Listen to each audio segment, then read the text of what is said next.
that should work out that every millimeter, that every layer is going to increase 1%. So if we have a total of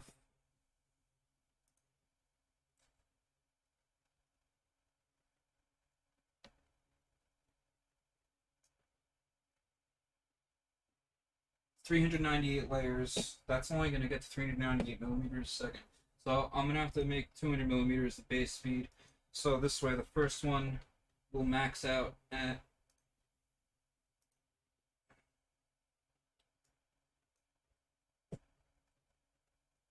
796 millimeters per second, which I think that should be decent for a 0.2. So I guess everyone start putting in what your guess is for the speed that you either A, think the part that's going to fail, like stop extruding at. And then I'm trying to think of another way to do this, maybe. Oh, Clipper might just flat out run out of steam, in which case I'm going to have to reprogram them real quick at half resolution. Because right now they're running, I think, 4,096 steps per rotation. I'm running at quarter the encoder resolution. Just make sure that's...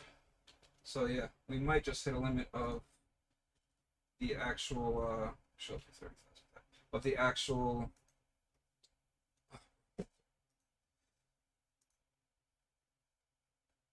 MCU. Wrong printer. Yeah, I was wondering why that was so low. I knew that it wasn't right because I was part of the basics. So this is a 12.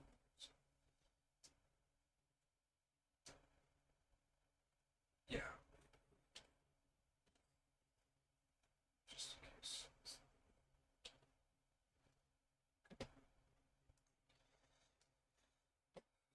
Inside.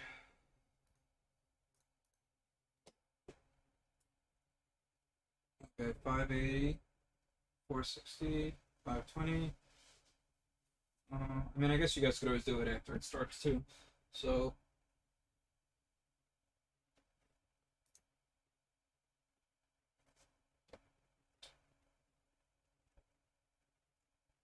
I guess I could do this plus. I could change the code to be plus like 300 to get it to start at 300 millimeters a second. Actually, I have a really good question. Does anyone know if there's a limit to the percentage multiplier that you can do? Like, is there a limit for what we're able to actually set the machine?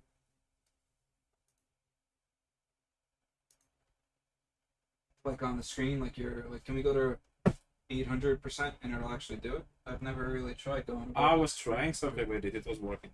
It does, right? Okay, cool. All right, let me get to that.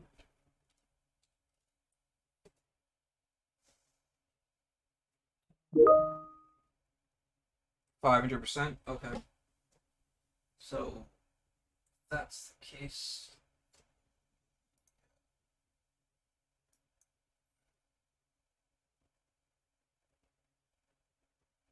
So I'm putting everything at 100%. I'm going to set the base speed. Keep to it 200. Yeah, to 200. So this way it makes it real simple. Can go up to 1,000. Yeah, so exactly. So theoretically we'll be able to hit 1,000 millimeters a second. See what happens. And I guess if it runs through, I'll have to figure something out then.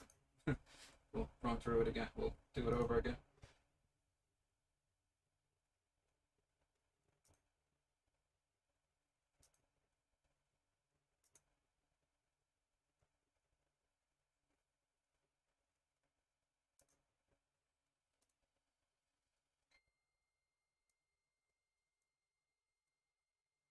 So, fun begins. Yep. So James and oh yeah, James, if you want to guess your speed.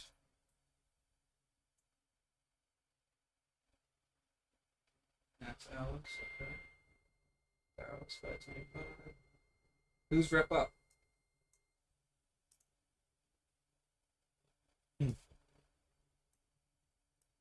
800.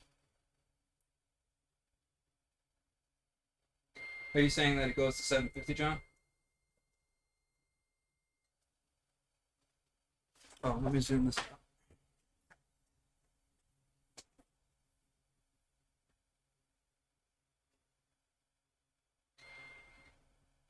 That's just my UPS, because I have to have my bed heater set to like 70%, because my UPS can't handle it. It's only a 1,000 watt UPS.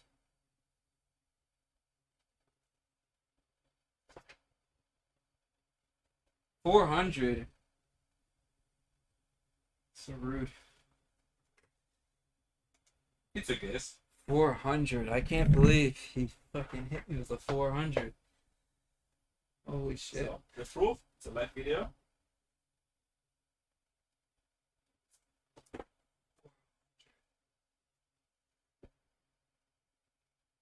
$400 would only be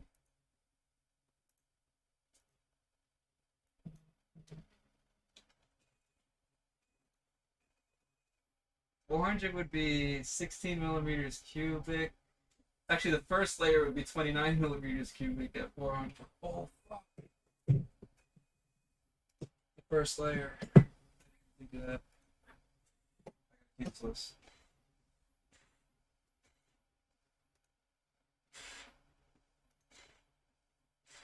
They were trying to print the first layer at the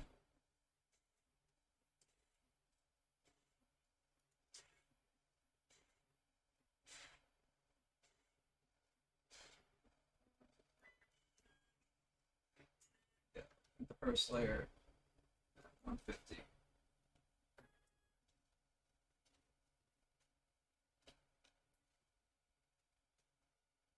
Actually, yeah, I don't want any problems, so I'll just make the first layer at 150. Maybe I should do it at 100 so it sticks. Yep. That other video I posted yesterday was first layer at 200, but still. Chance.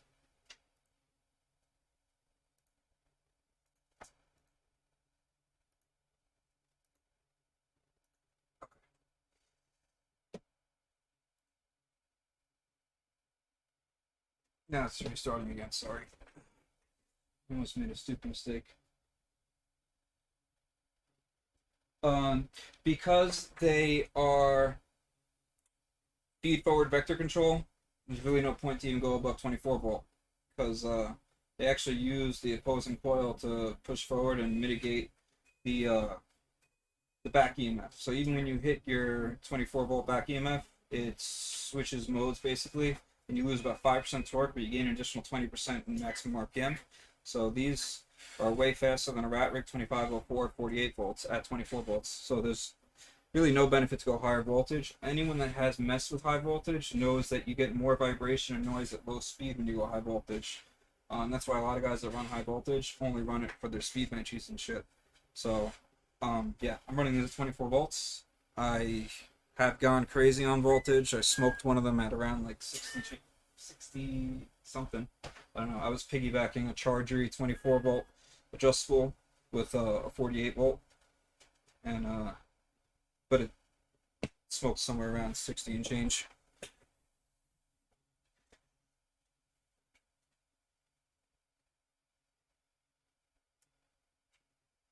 As you can hear, they're pretty much dead silent at or as you don't hear. If you don't, if you can hear, guys, they're silent.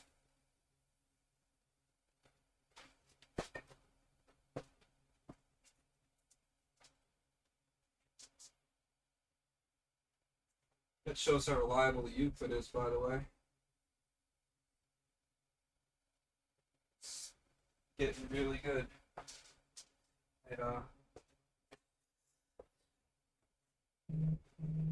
think once the new PCB comes out, the new Euclid version, it's gonna be the go-to choice. The only thing I don't like is not having dock presence, like awareness.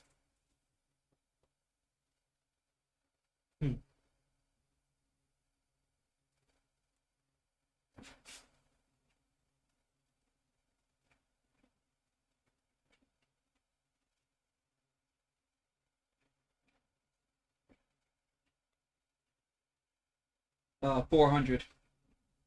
That was the bit.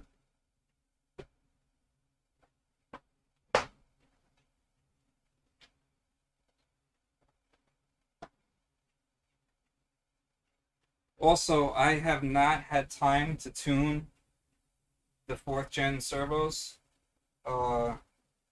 because we were going to be going technically, I don't know, you could either call these 5th gen or you could call them the other 4th gens, because I was going a different route, and then we hit bandwidth limitations trying to, basically we couldn't, at full encoder resolution, we wouldn't have been able to go to over 300 millimeters per second or 20,000 acceleration, which that's 16,384 steps per rotation, versus like 3,200 for a 0.9 stepper or whatever. That's running at 16x microstepping.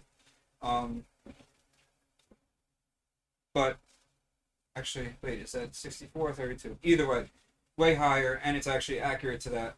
But the problem was at 115,000 baud with you needed like 11 or 12 bits per frame, but basically in the end, to do the PBAT positioning, we were hitting limits on curves. Well, it would be hitting a limit on curves. Never even got to that point.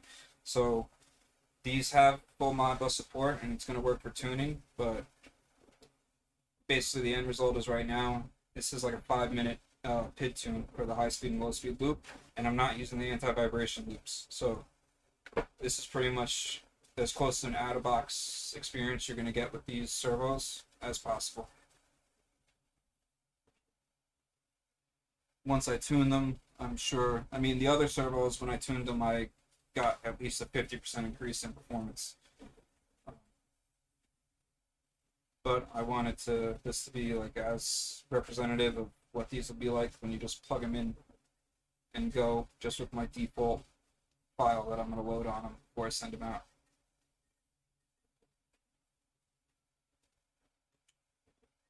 And hopefully Dalgard writes PBAT software for CAN bus, and we'll have a 1 megabit connection, and then they'll really be beyond anything, because they'll actually be talking native Clipper for the most part. So we won't use step direction anymore.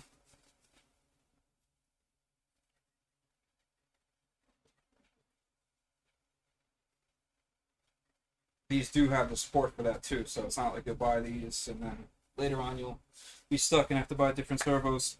So effectively the idea is these will be able to read G code, is the simplest way to put it.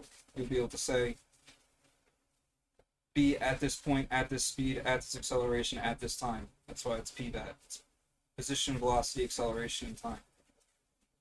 So that's like $100,000 machine technology in a $300 motor.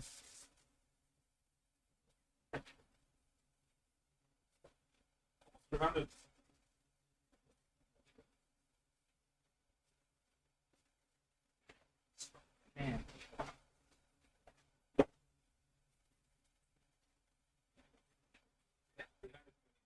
Yeah.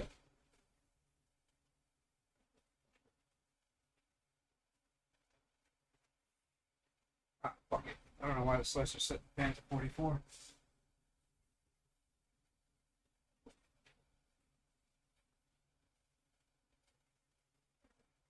Only on A and B right now. I had to send some of the servers overseas to the guy that's doing the programming, so I didn't have enough to do. Biggest downside to the servos is your wallet.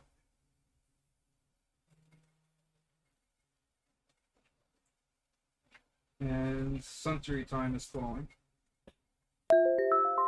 Oh.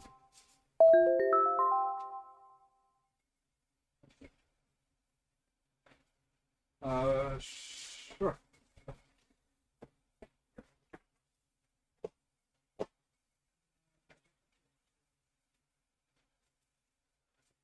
Yep.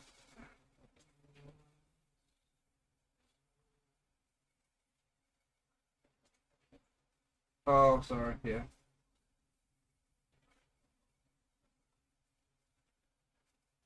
Yep.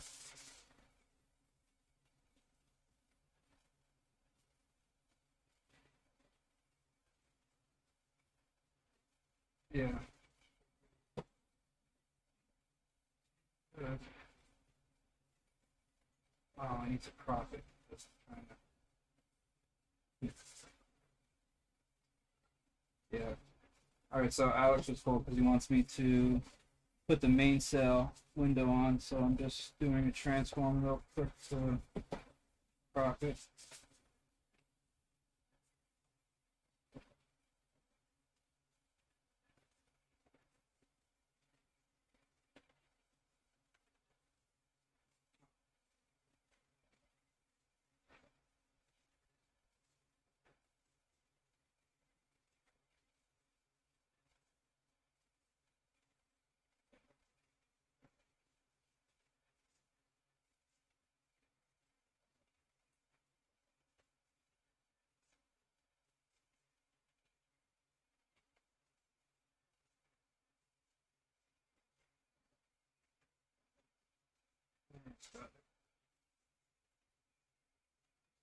Uh,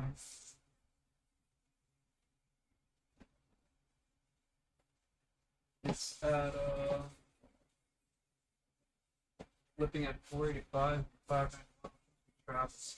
That's the thing that sucks. It's got a bad delay on the like the mainsail like flips around a lot when you start going on such a small print.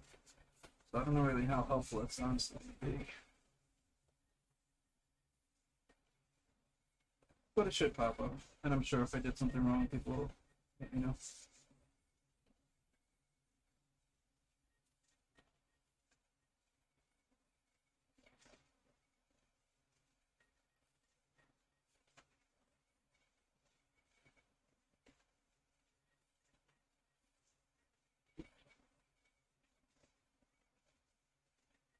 Okay, that's good. Alright, there you go. Oh, wait, I can't do that, you jerk! People are supposed to be guessing. Oh, I can't do that. People are supposed to be guessing what it hits. That's how you're ruining the giveaway if I put that up there. I gotta record. I have to record that. Ah, shit. Actually, yeah, I'm gonna. Yeah. I wonder if I can run 2 instances of OBS. What? Well, yeah, but I also because not a lot of people are in the in the live stream. I'm doing 2. I wanted to give people like a few days to guess stuff too. So I gotta figure this out. Anyone have any ideas on how to do this the right way so that no one thinks that I'm lying about the speed, but I also give you guys a chance to have a few days to compete for other prizes? Yeah.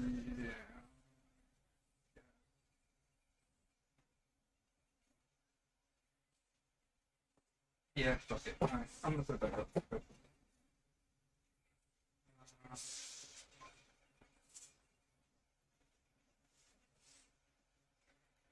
Alright, I'm just gonna leave it up because I'll just have to do a separate thing. Because yeah, I don't know. So I guess you have to already have a entry guessing. Or I guess you can't. Yeah, I don't even know how it's. I'm gonna get stuck in my bunch of shit.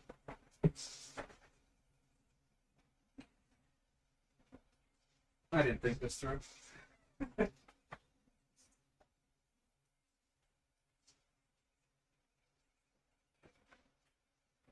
It drinks nice.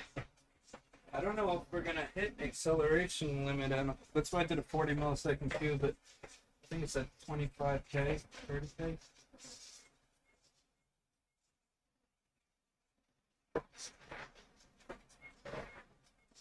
Well, I guess so. If it's, I'll have to go small. I'll just have to blow the cube up to 200% size.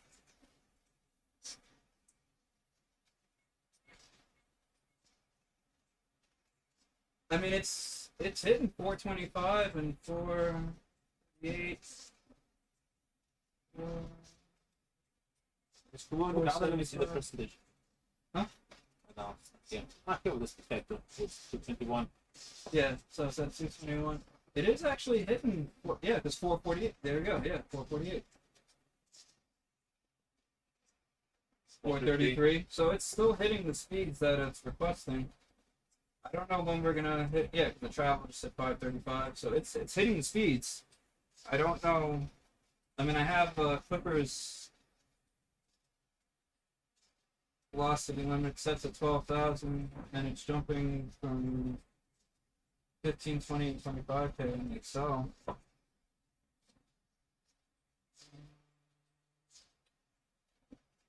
Yeah.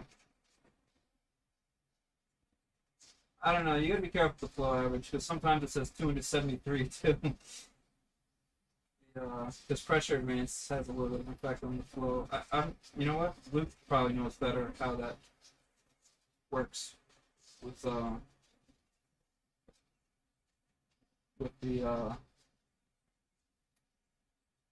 real-time stats. Not sure how accurate they are.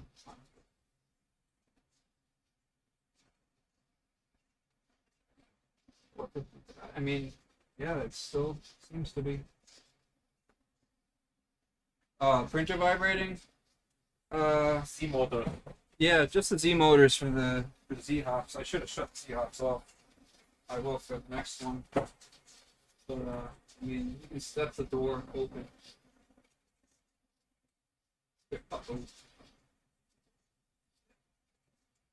It's barely moving. I had to, when I put the servos in, I had to take 2 lag screws and add them in. I had 2 like little bullshit screws, but I took 2 lag bolts and bolted a board to my wall, and then bolted the shelves to the board, and that's helped because yeah, the printer was moving the shelves pretty bad, and there's 3 printers and probably like 30 kilograms on the top shelf and 75 kilograms of filament. But this definitely probably like 75, 80 kilograms of filament on this shelves right now. And then 3 machines and the dry box. So it's got a lot of weight on it. I think the 400 weighs like 75, 80 pounds and the 300 weighs like 60 pounds, if I remember, something like that. Actually, the 400 weighs like 90 pounds.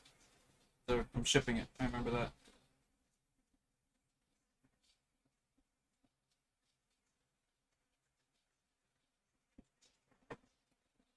It's proprietary software to tune the servos.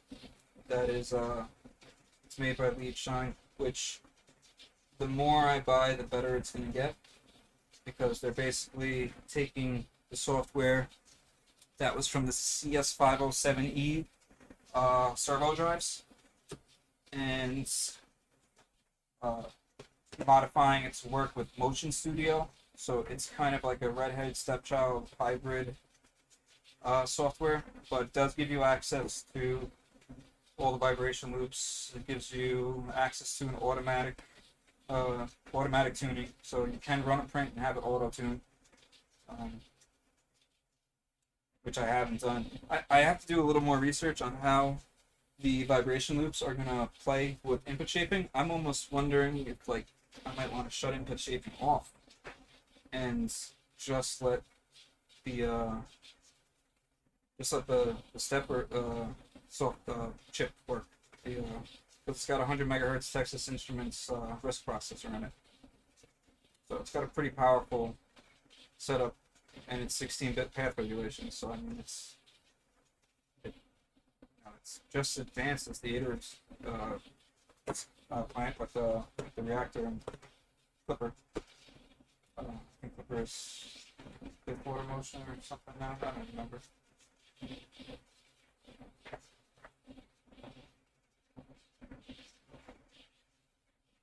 Good question. Is the software in the host or directly in the servo motors? Both. I mean, well, you have Clipper on the host, obviously, but the server motors have their own software running on them. That's Can be updated afterwards? Yes, that's what this. Where is it? So we use a Modbus cable, and all you need to buy to update it is a RS485 adapter from Amazon for like $10-12. and then you can interface with them. I should be getting a bunch of cables with my motors because he said he would give me some cables for free. So hopefully he gives me one per set, in which case I can just give away for free one per set. Otherwise, I'll have to buy some, and then hopefully it'll still be way cheaper than buying it from someone else. So I can still, I'll probably include them with them either way, I guess is the point. But the things that are up in the air on the pricing is if I'm going to get smacked with duties and how much shipping is going to cost, because I'm basically paying for 1 pound per motor. Is pretty much what it works out to. And, things have been real shitty with importing stuff with fees, so. But I'm hoping MSRP, worst case scenario, is going to be 300. If we can make it less, that would be great. I would love to have a set of these for 500 for you guys with all the wires. And then the idea is you wouldn't have to buy a tuning cable, and if you want to, you just buy the transceiver, but I'll already have given you the cables.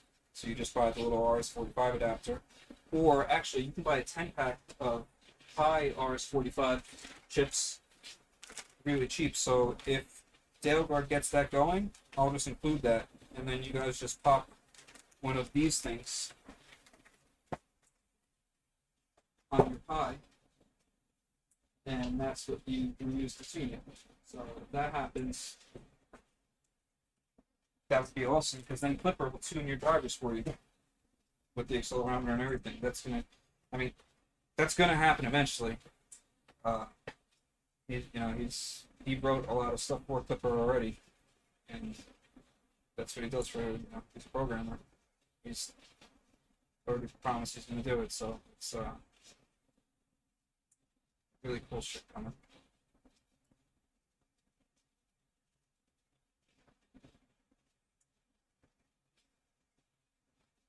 So I think I might have to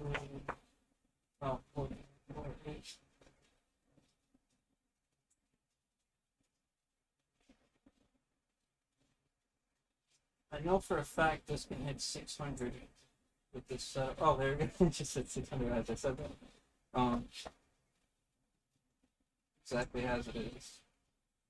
But yeah, I'm gonna have to go to a bigger print for next steel faster. It's crazy. The video doesn't show how much it looks like it's blurring when we look at it. Video doesn't look like that. You know what I mean? Like when you stand there and look at it close, it's blurry. Back here, that's the problem. See if I move the camera up and zoom in, it'll look faster. Oh no, you kind of see it in the video.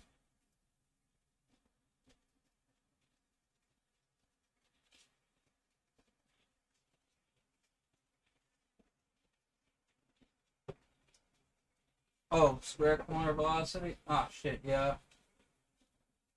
I didn't raise that. I should have raised that. Can I raise that? No, yeah. You think that will make a big difference if I raise that right now?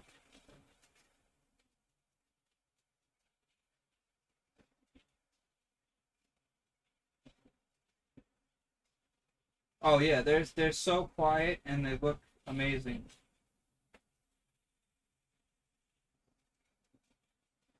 Honestly, John, you're right. Though you'd be surprised. The higher the acceleration, the less you need PA. That's why most PA guides tell you to set the acceleration to like 500.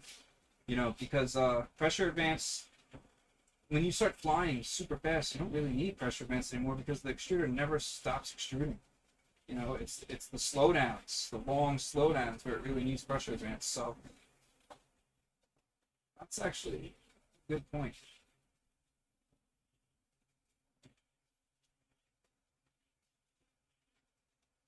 Yes, one is advanced3dprinting.com. I sell that the Dakota and that gantry kit. And we have a CAD file up there that shows everything. And then I have a bunch of stuff for download on my Patreon and then also on a G drive. Stuff is organized better, and there's other perks for Patreon, especially now that things are starting to get. A lot of things that I have been working on for a long time are finally arriving and coming in.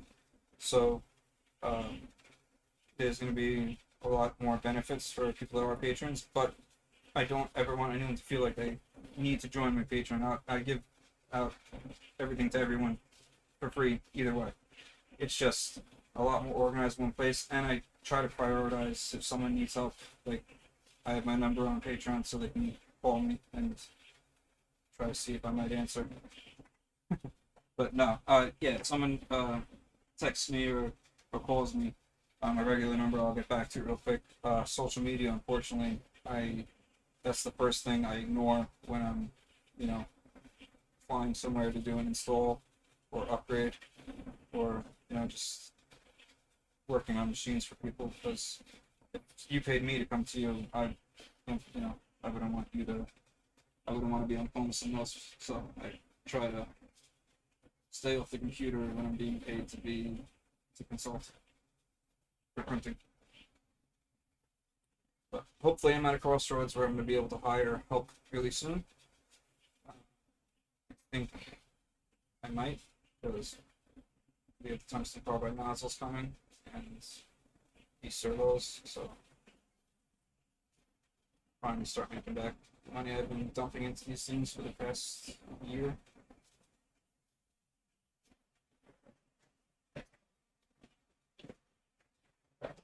What nozzles now is set up?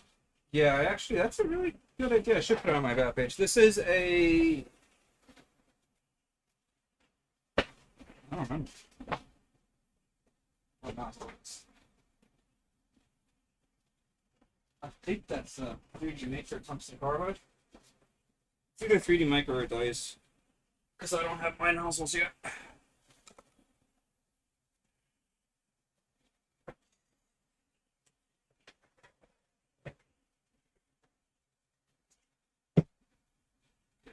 Grab,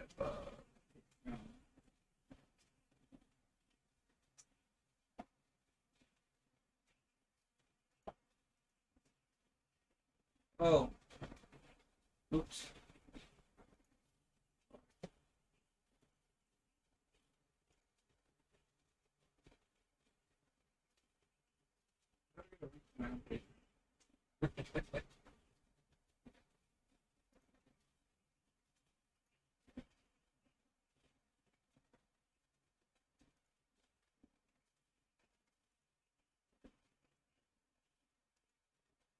See if that works.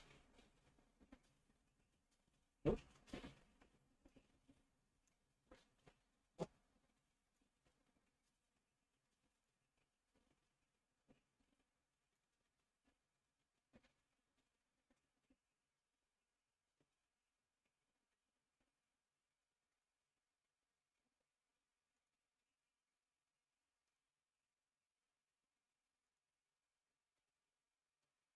That's a link to one of my posts that at least get there. Oh, fucked up so bad. I should have seen acceleration.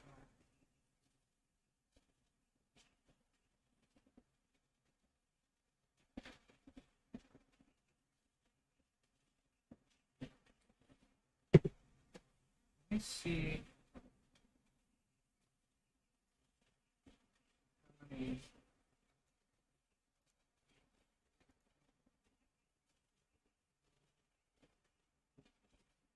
So there's a slight chance I might have to reprogram all steps if we have to get much over 1,000, which I don't think the extruder is going to hold up over 1,000 millimeters a second. But I'm gonna. All right, if you guys want me to cancel this and start over at 0.16 with higher acceleration, let me know.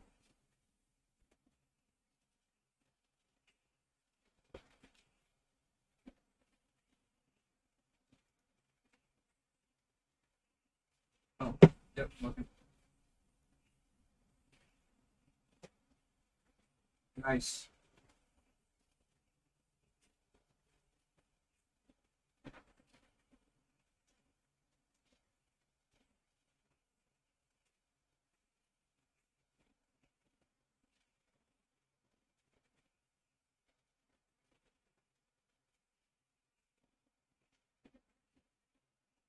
I don't know which I like better.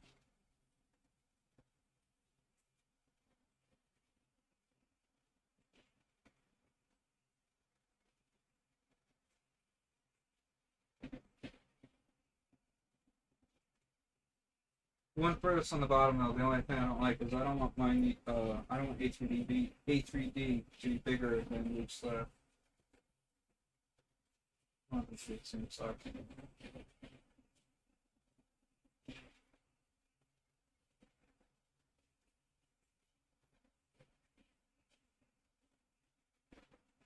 I mean, I guess actually, if that's your globe, and that's super recognizable. That,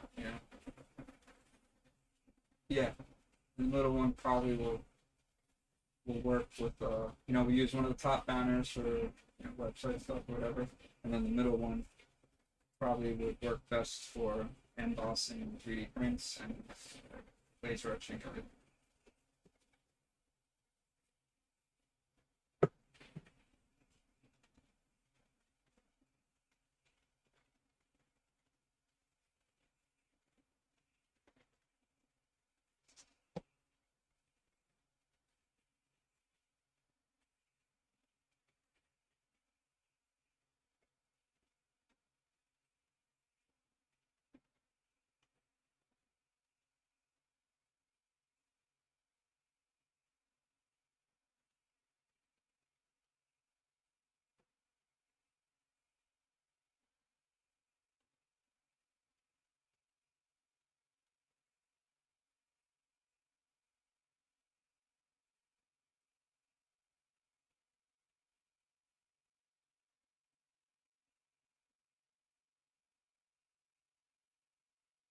Now it's starting to shake. I don't know if you guys hear it rattle.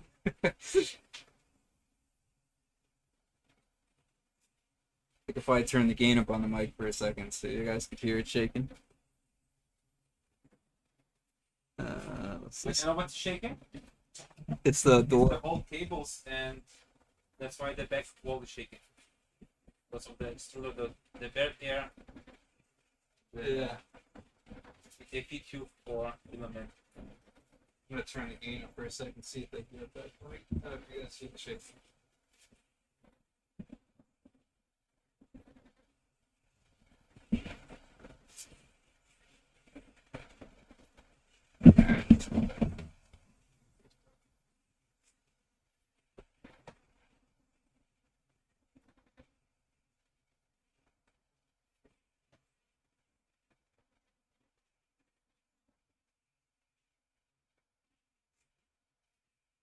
But the door is still solid.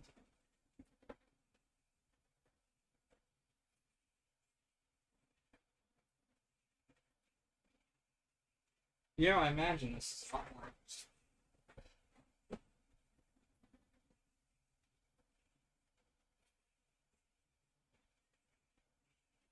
600. Well, 600 big nice. Oh, I am running either. I'm running HDP orbiter and MGM. So I have a BMGM on the back and an HDP orbiter. That's why I made it flow so much for everything else because otherwise I can only hit 50 millimeters to different single. I mean, still already you can't hit like 55, but you gotta crank the temperature. With the dual extruders, I mean, forget about it. I'm surprised the nozzle can shoot at the bottom kind of pressure. I mean, you get 10 kilograms of pushing force in the orbiter, and then the BMG is probably doing 12 to 14. I did have a bolt fall out of my one of my Z's.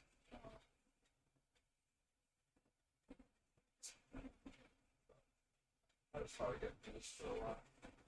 I don't want that in because I took it apart so much.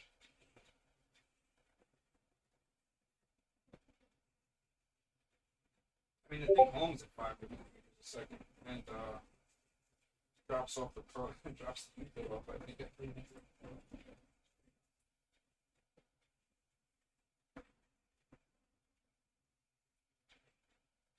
No, what I was asking, I know I can change those for point of lesson. What I was asking is, do you think is that going to make a change for the speed of the printer, or is that just going to make input shaping look like shit? You know, I'm going to shut input shaping off.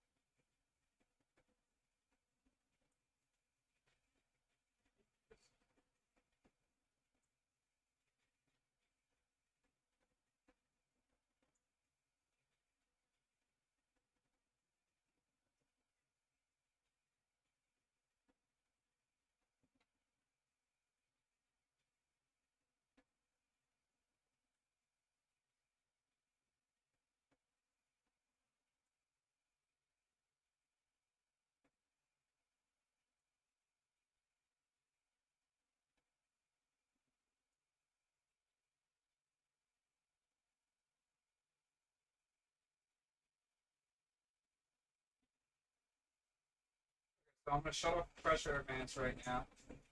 And also going to shut off the input shaper.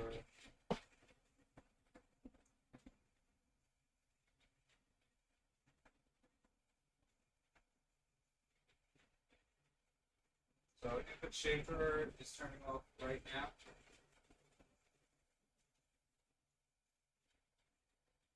So input shaper just shut off. Sounded like it actually sped up. That definitely just sped up the input shaper. That's crazy. I didn't even see that. Now it's saying 784. You heard that, right? Yeah. That's crazy. Well, there's your answer in that one. So now let's shut pressure advance off. I did not expect that.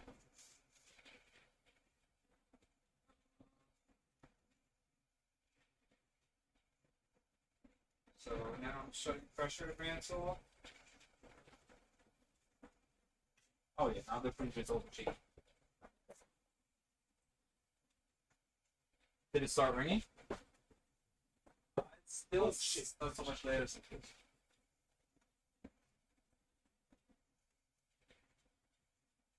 It almost looks better.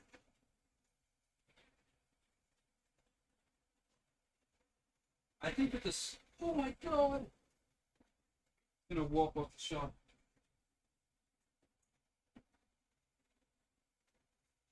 Luke, did you ever, or Jake, did you ever do that? Shut input shaping off at high speed? You know, we're so spoiled with running all this crap, but I knew input shaping had a max recommended Excel because it caused smoothing, but I never would have imagined that it would slow down the print that much. This is insane. The time is jumping down like 3 seconds at a time.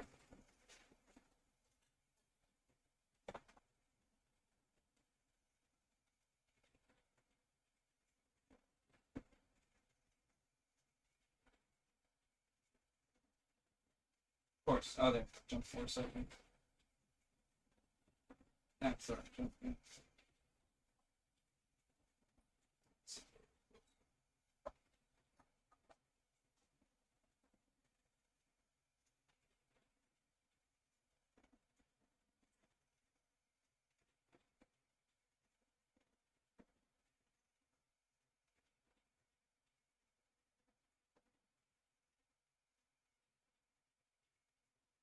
I'm fucking shocked right now. Oh, we have some ringing, looks like. It better be ringing. I just can't believe input shaping fucking. Gotta find out about that. That was never supposed to do that.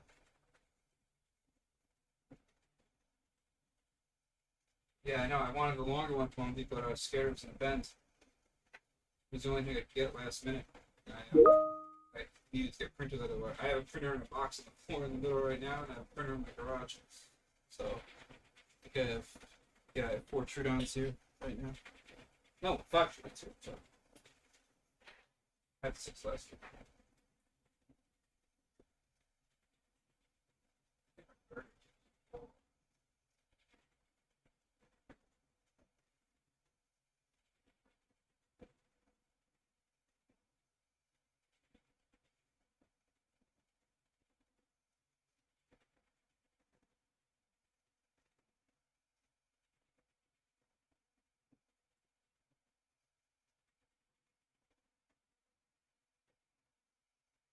Crazy.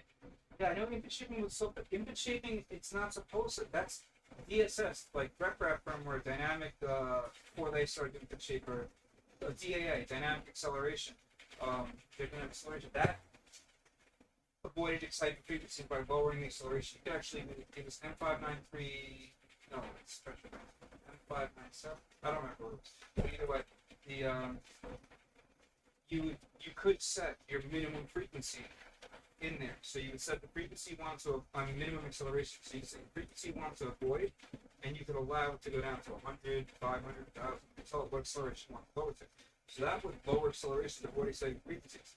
Input shaping supposedly is supposed to be using MZV, ZV, double hump, triple hump, which are still, just different algorithms that are supposed to be working like noise cancellation for your movement. So it's effectively supposed to map the expected deviation and then draw a path the opposite way. So imagine you were scribbling on a piece of paper, drawing a line with a path. It's supposed to draw one that's completely inverted so that your actual true path ends up being straight. So it should not be changing my acceleration at all.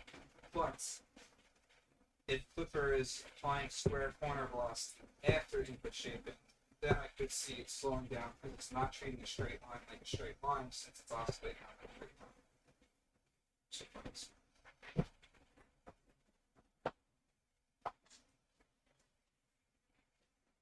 figured it out. Alright, well, everyone loses. You guys get stuck watching it longer. You guys want to see what the top skin looks like? Should I even let it finish, or should I just start a bigger print faster?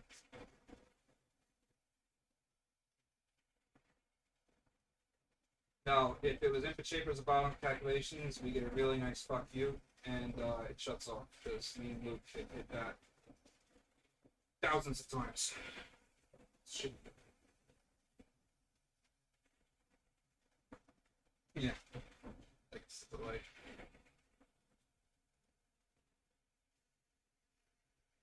Alright, so yes. Sounds funny though. Ah, you bitch. No. Does that count as a failure?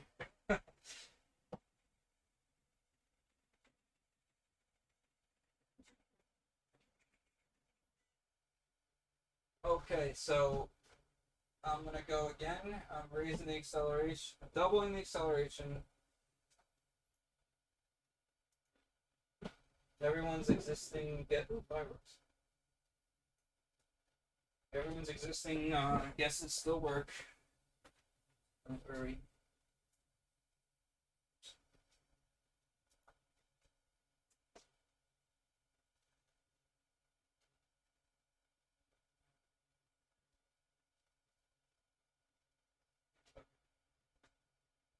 So I'm just setting a default acceleration for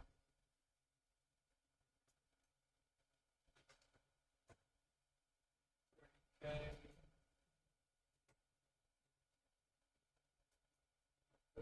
Embarrassing happens.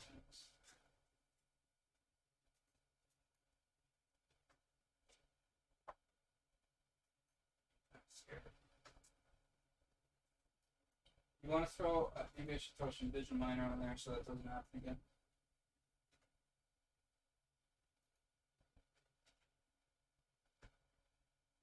Okay, so I'm going to go to point 16. Oh my god, I had travel speed set at that thing was traveling at 1200 millimeters a second, or was trying to. I didn't think of that. I mean, I can travel at 2000 millimeters a second, but I don't want to see this fail because of travel. You guys want me to set the travel to the same speed as the printing speed, or you want me to Makes sense. Or do you guys want to see it like Luke said? He's right. It would look pretty cool to see the thing scoot across the 2 meters per second, but that could be a big fuck show too. I shouldn't keep first.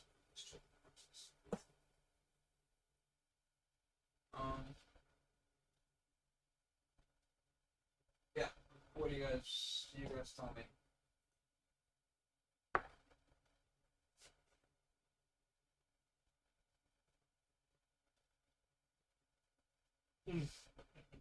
Okay. So we're gonna do the clipper bringing test. That was Victor's idea.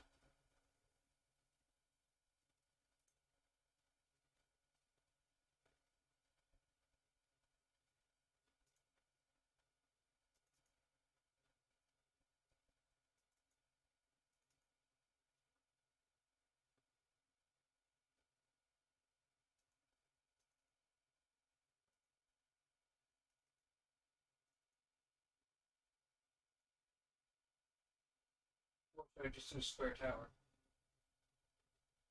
Ringing test or square tower? What do you guys want?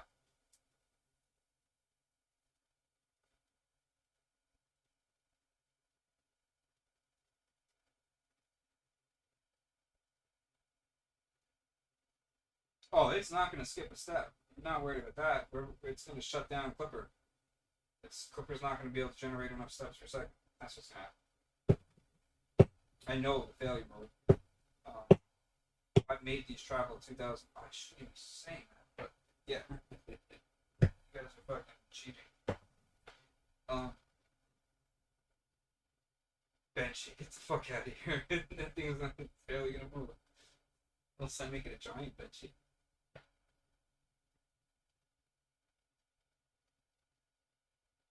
What's a blink fox?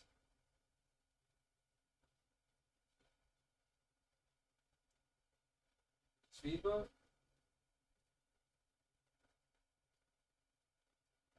Is that what you guys really want? Now we see the speed for this long straight lines. Yeah, I thought you wanted long straight lines.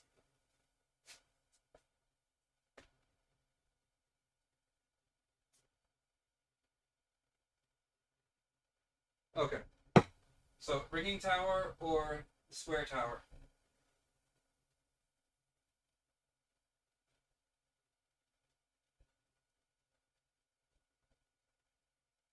Yes, it is.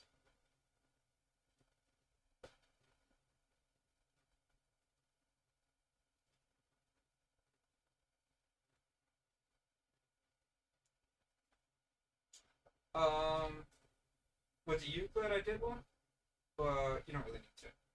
Just did it because why not?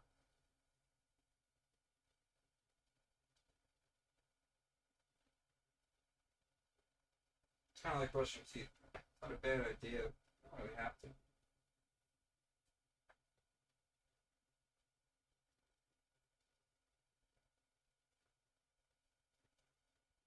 Just in case anyone thinks I was serious, I was.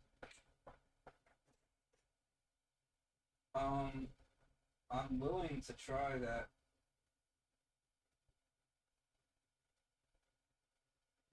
I'm waiting to see what this thing at Johnson's. I don't want to keep you guys waiting too long.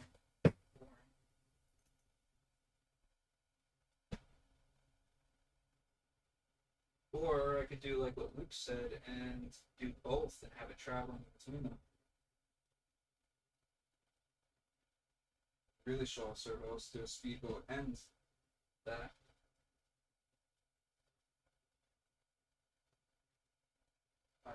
What did you say?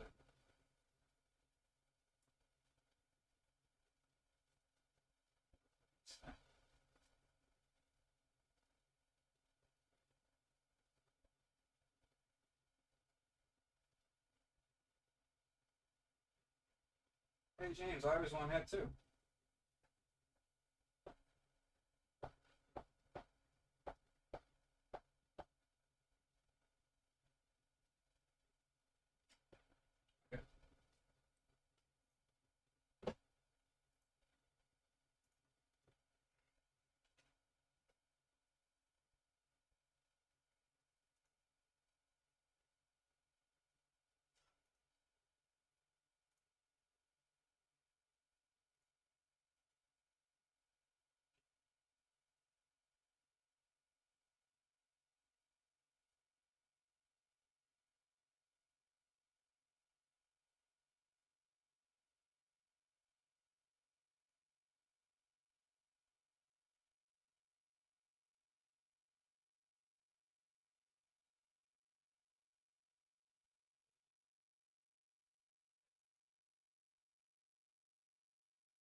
Bigger though?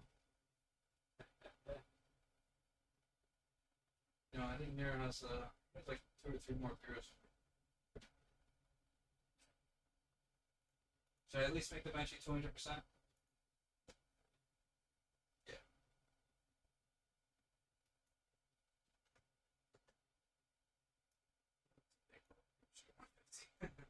The same height. Yeah, there you go. That's pretty close to the same. And let me rotate this around so we can see. We want the benchy in front of us, right?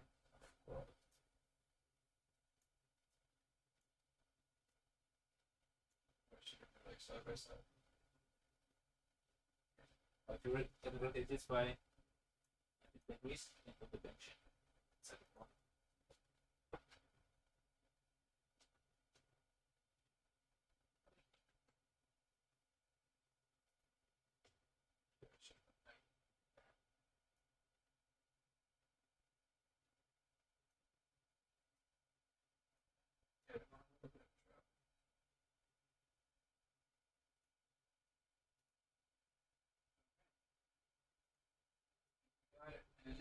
Oh, so how much faster should we start?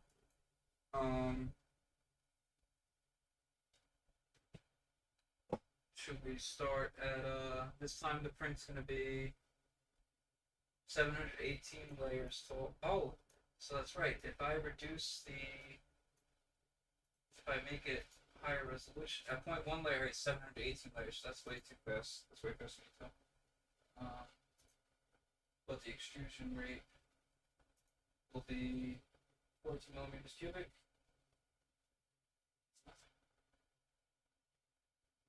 So yeah, let's go to. Oh, that's the same. It's 20 millimeters per second. So that times 5. That's 2. Yeah, I guess we have to open it. So 0.1. 8 times. So we'll be hitting 40 millimeters cubic, but this is gonna be longer runs. So I found that you can actually print faster with a 0.4 nozzle than you can with 0.6 or 0.8 because it has like a little bit of a reservoir. Same way when you hit like extrude 20 millimeters at 30 millimeters a second, you might pull it off, but if you do it at 50, it'll never happen. Or even at 10 millimeters a second with a hard filament to push, you'll pull it off for 10 or 20. You do it for 50 or 100, you skip. It's because there's almost like a little bit of buffer. So with a smaller nozzle and a smaller layer height, you get away with it. So Travel speed set. travel speed, I reduced it to 200. Should I just make it double? So they get to see it move it like 2 meters per second. You know, go. Ooh. Yeah, they're gonna see it this way.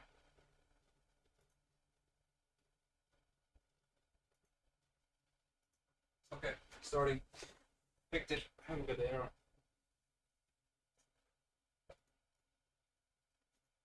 Oh, that's close.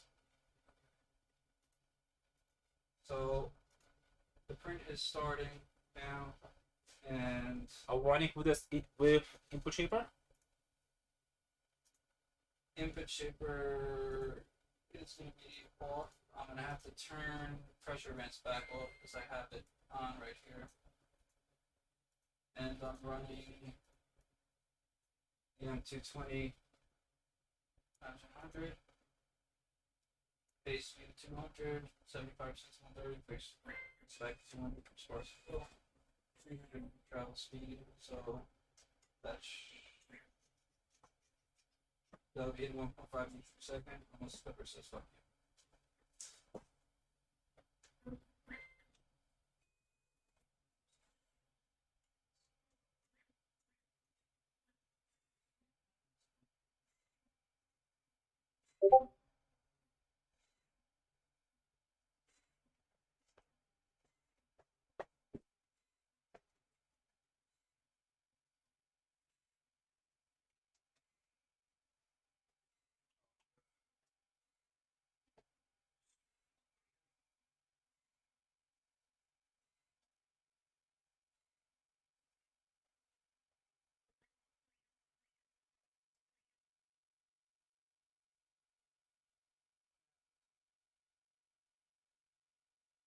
Oh, sorry. Oh, I fucking had it in my stomach.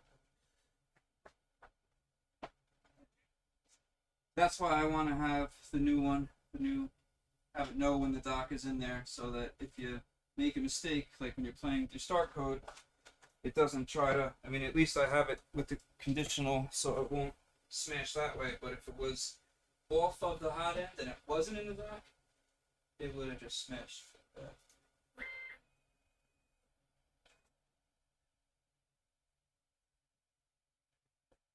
Like it would have done not good things. So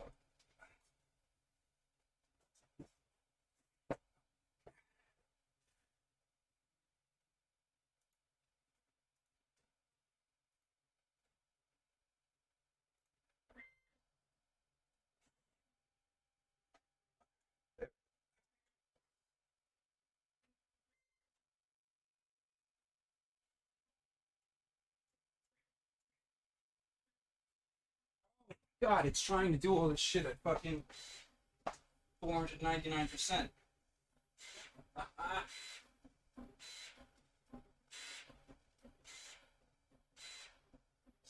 Bitch.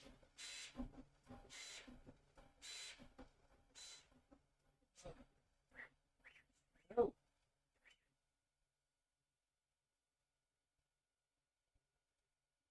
Well, at least we got our answer. So at 2 meters per second, it won't dock the probe. Do it, people. Yeah, I'm gonna do it on screen. So with my current steps per second, something goes wrong with the probe trying to dock because I have it at 499% speed.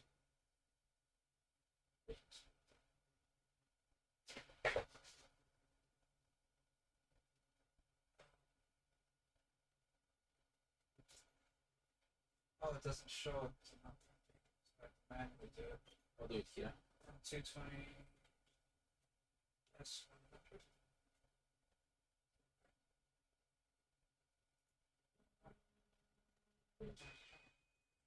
Alright, that's back to normal.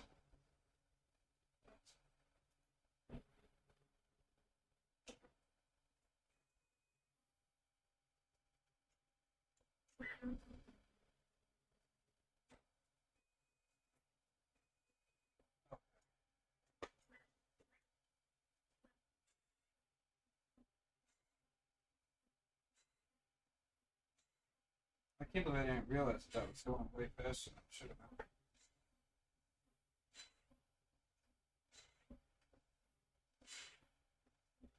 What probably was really doing it was the Z movement. Didn't smash anything. I would have been so pissed if I smashed my probe on a live stream. So, the good news is the conditional code and everything works, and it saved itself because I'm gonna baby step down to try to get a little more. But yeah, previously I have smashed a Euclid because of stuff erroring out. So I've tried to make the code with the available information we have as safe as possible, where it won't, you know. I mean, they already had that with the basic Euclid figs, but because I did the workaround that I did to let me home without a separate end stop, it was a little different.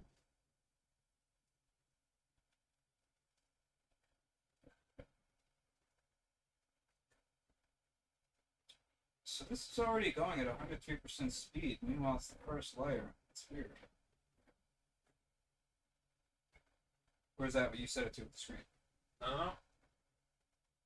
Would it be doing with every single? It should have been going off the layer number, not off the layer height. Maybe I made a mistake. I'm doing single. I did it off layers. God, that's so violent even at low speed. This is just, I have a feeling this is not going to end well. Either that or my belts are stretching.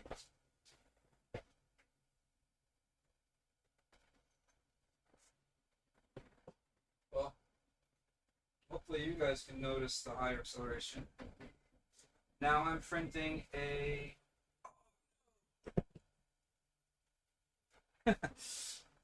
What? USB unplugged. Ah. Let's see.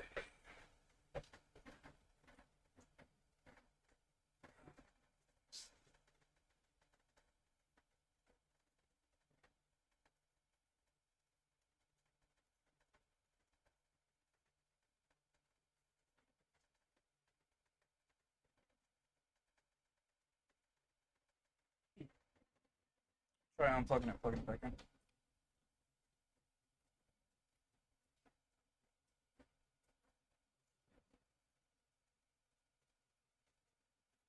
I'm working on it. There we go. rattled the freaking USB cable out. It's crazy.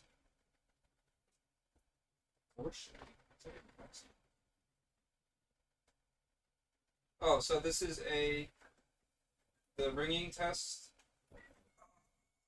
Oh, I didn't think of that. You got to make the ringing test hollow.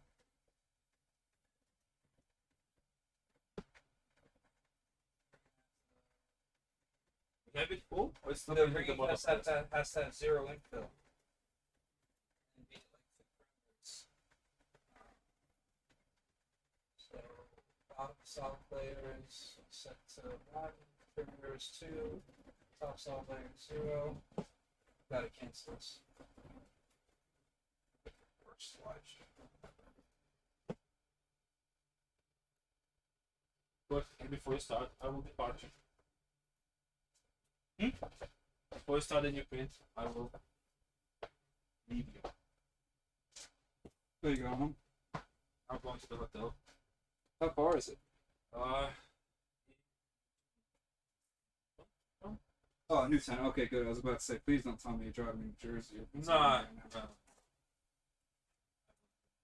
You gonna come back in the morning? You coming back in the morning? Nah, I probably think I'm thinking this in New York City. Okay. Tomorrow. And then in the evening, go to see it.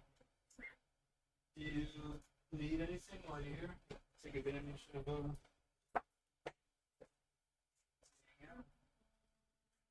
No, not really. We'll keep in touch.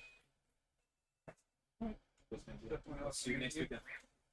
Rob, it was really great to meet you. Yeah, It was amazing. Make that 3D printing.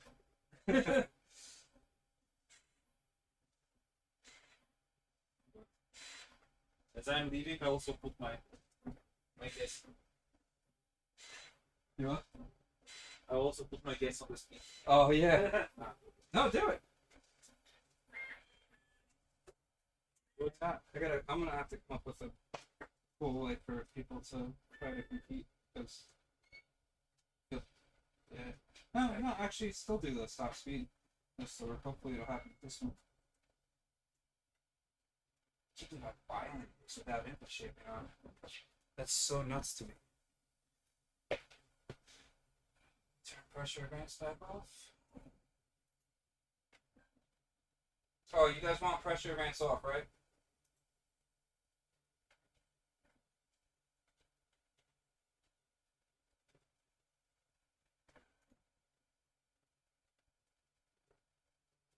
Little block. But it's put on the first layer. It's going 3%. Yeah, I that's weird. I gotta look at how self-slicer street. I did layer Z, not pipe, not pipe. Yeah, but one dimensional. It's hoping, but it's still the same.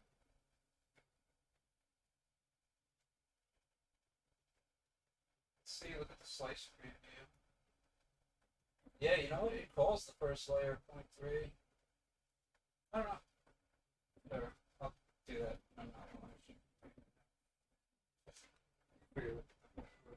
unless I mix it up. I haven't done this the layer Z code in a long time. I used to do this a lot when I was first designing The layers point. The first one is 0.3. Maybe it's found for that, but zero is 100. That's what it has to be. I've got to remember the placeholder for just layer number, but it's actually better off for it to be doing it as the. I mean, for this it doesn't matter because the layer height is the layer number. It's 0.1, and for that last one it worked out better for us because it gave us more multiplication versus 0.2 layers. My printer sound looser.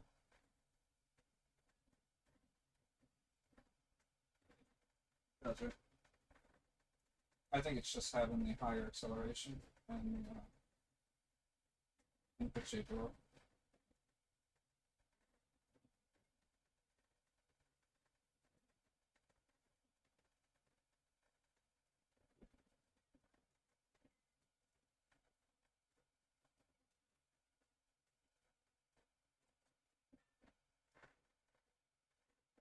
So the way I'm gonna do it is whoever gets closest is gonna be first place, and then you're gonna have second place, and then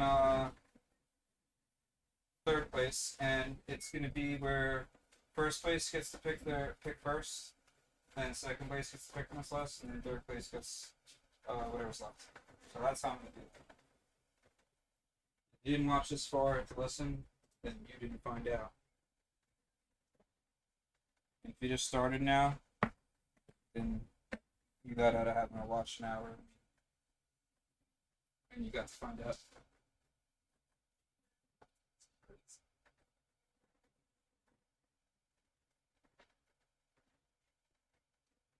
I almost want to drop the acceleration down for a second, just so they can hear how quiet it is at normal speed. But then again, there's nothing to listen to, so it's like I'll make like a 5-minute video that I'll upload separate, just showing like maybe I'll do a 10-minute benchy, just so you guys can see how dead silent it is. I'll turn off C hops, and I'll set the bird at 30% so you don't hear anything. Because it really is amazing how quiet the servos are.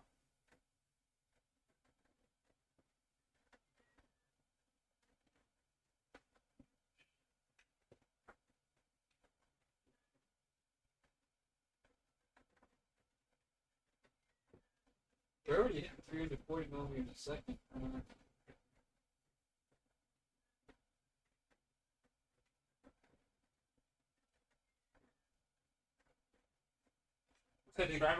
This one is definitely going to end up with a clipper shutdown. I know it. Wish I could win for myself.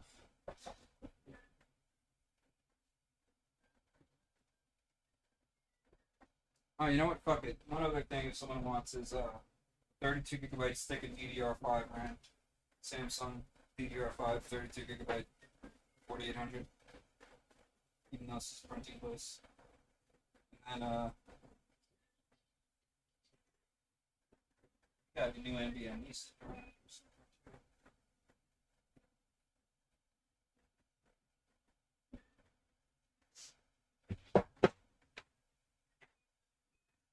I'm actually gonna probably start doing a couple nozzle giveaways. Like maybe I'll start doing like one a week for the tungsten carbide nozzles. I really want to push those because I think they're gonna blow away everything out there. Should be a good price actually in stock. Let's see.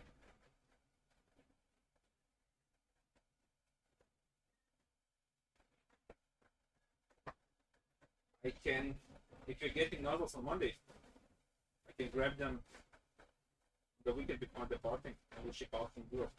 Yeah. The best can sit in Texas. Oh, yeah, that's true. Yeah, as long as DHL says it should be arriving on Monday. So if anyone in Europe wants them, I could always send them back with Victor. So that could save you from having to spend more money on shipping than you do on your nozzle.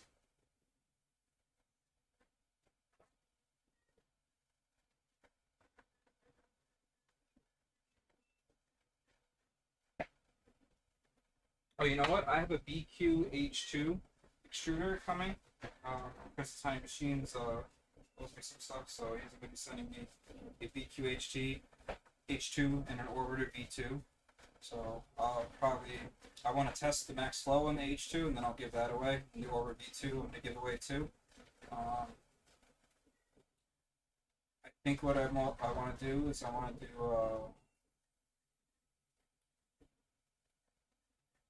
I'm gonna make a post on Patreon for patrons for the extruder giveaways, and I want to send a fixed extruder to everyone in the beta testing group, and then in the support priority, I want to do like a raffle. Everybody did by the support priority, and then I'll do. I'll let them pick whatever extruder they want, and then whatever extruder's left, I'll do for general. patrons. Because I have LJX lights. I'll have the H2, orbiter V2, orbiter 1.5, orbiter 1.0, E3DP orbiter, fixed extruder. And I have a LGX Triangle Labs clone, which is metal geared. So I actually have my test bench built finally. And with Hubbits, it's possible for me to throw 5 of them on one extrusion and test them side by side, see which can push the most. Oh, and of course, Dakota. I always do Dakota. So wants to substitute something. I'm gonna talk to Ken about doing a Super Dakota giveaway. Oh, actually, you know, anyone that hasn't seen the Super Dakota, really, I know James has.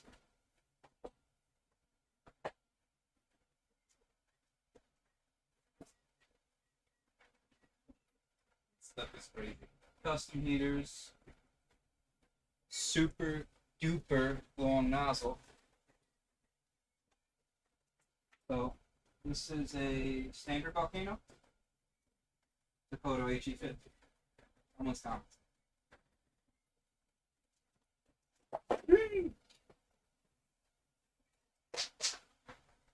Yeah, we're still on. Really? That didn't unplug it, that?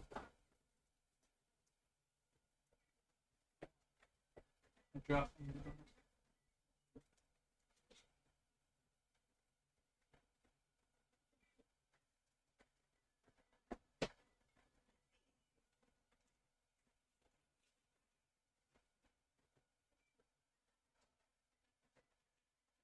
You lost the smaller one? Yeah, I'll find it after. I don't want to knock the camera off. Oh, last thing. Luke has some of these available, and I have these available now. Post them up on the website. These are the new Dakota mounts. They have more than 3 times as much thread depth, and all 4 boards for the Dragon. This is just the tip. So you can get those on from Luke, lukeslab.com, or from me, P3DP.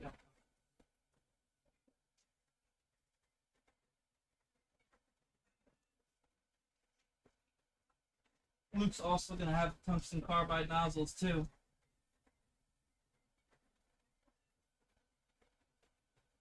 That's right. Oh, where's it going?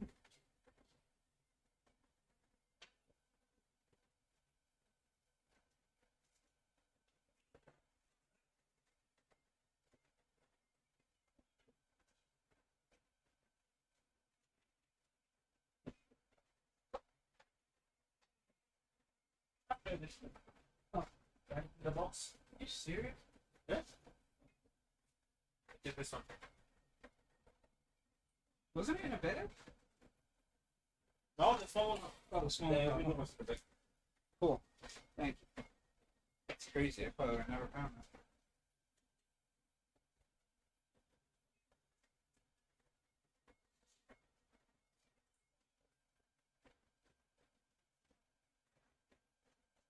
Some ring though. Yeah, well, I mean, I would expect that. I don't have the anti-vibration or something. Should I turn on pressure vents for a second to see what pressure vents does for these? It's only using an MZV and a ZV shaper, but no, an MZ, 2 MZV shaper.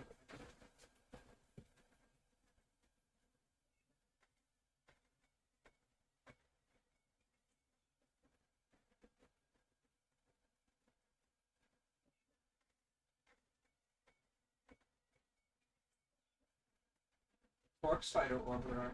I want to see what that is. S3D's hot runner L's.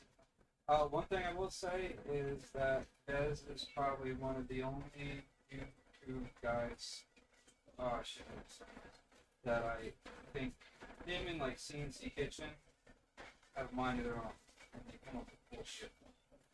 A lot of other YouTubers, most of them admit it, but a lot of them just post what they read.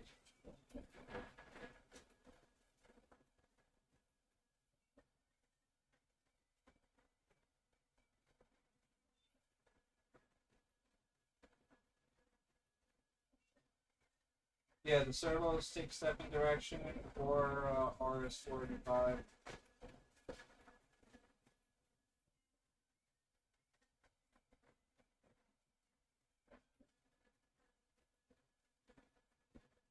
Yeah, well, the let's work with the gantry mod or with more compact with boron, and more importantly, uh, much more breakdown. Check out the first side.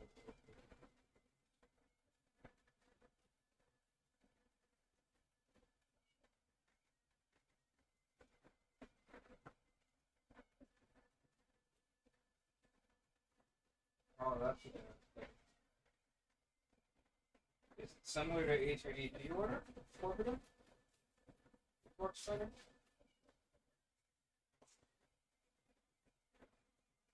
Who made the torch fighter?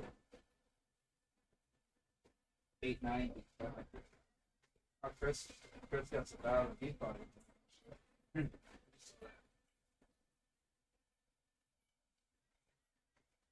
Okay, good. Guys, have fun. Have a good night. Thank Thank you. you. Tell me what was.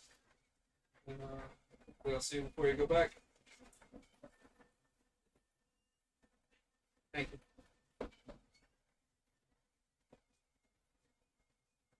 If they couldn't help themselves, they stayed a little longer. I should put a grandma on so it doesn't pop off. But you know what? I gotta go back to the video and watch when that other one popped off because that should count as an 100%. I just realized that. Yeah.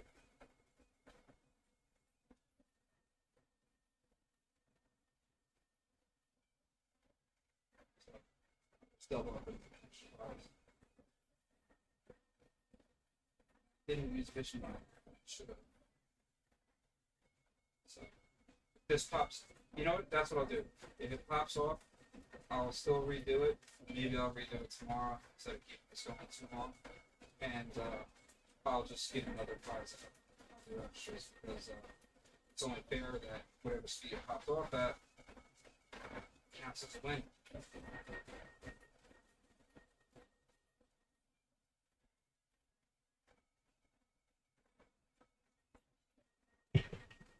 Which phone? iPhone or I see.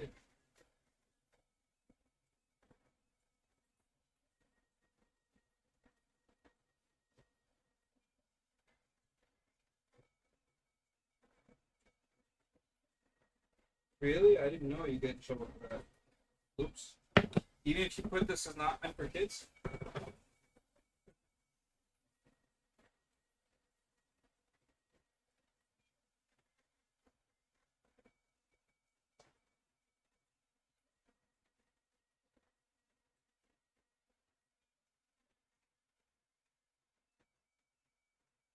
Yeah, the back right corner is working a little bit. You know, this is ASA, and I had the door open, so.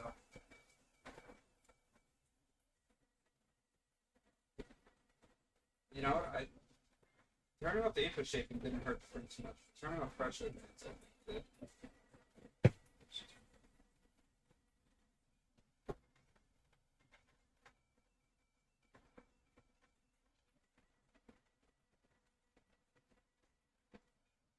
Oh, yeah, so let me switch. Is that better for the microphone?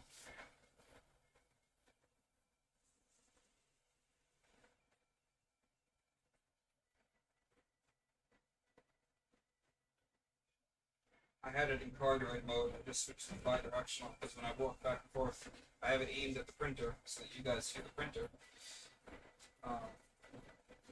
Which obviously must admit. I have a lab mic, but it's still in the box. I need someone to walk around with a boom mic.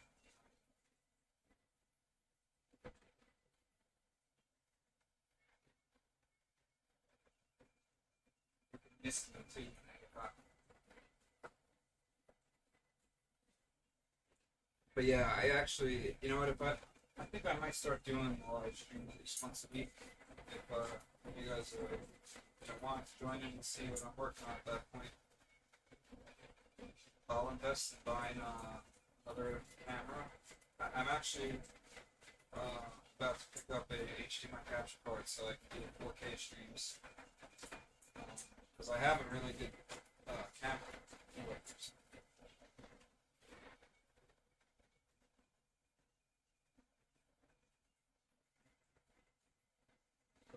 We're at 4 to 10 millimeters per second right now. It's looking like gas. Oh. You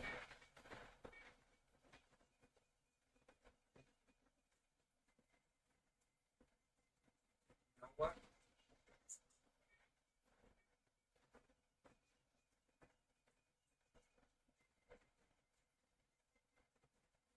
My live streamer's never versus right.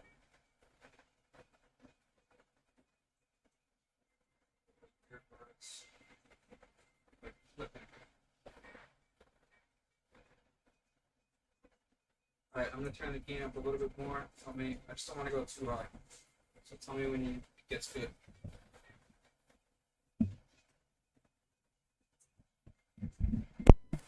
Okay. See, tell me if that's even better.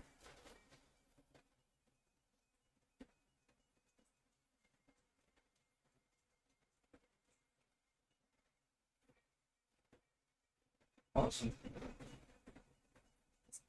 If you want, I can go a little bit louder too. I just don't want to go too much and have it give you feedback. Whoa there. Do I like it in your ear?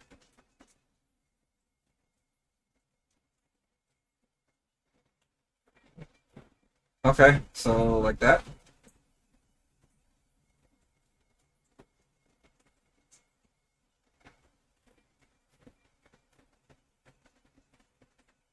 I just doubled up the gain again.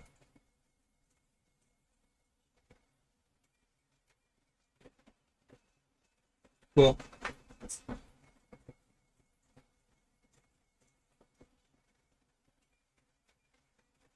Only about an hour late.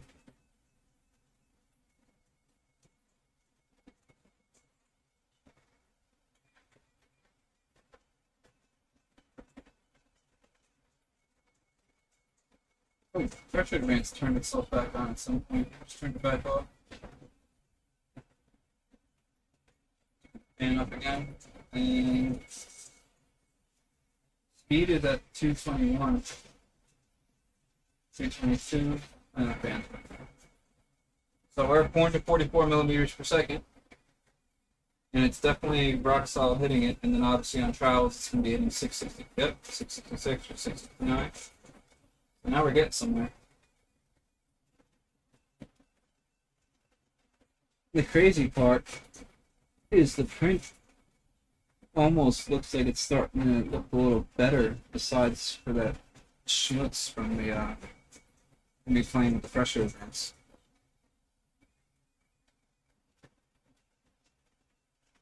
It's not stringing on the back, it's stringing on the first, like on the front. Let me just come to it.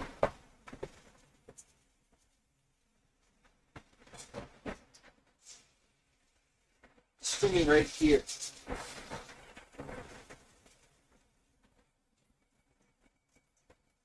Actually, no, it's really not stringing right there is the crazy part. With pressure advance, when it turned itself back on, it started making strings there, and I shut it back off, and now it's just pushing the same booger around, but it's not actually, it looks like it's improving. Oh, on the bolt? Yeah, that's the sorry excuse for bridging the first layer of the floorboards of the boat. The deck. Jesus Christ.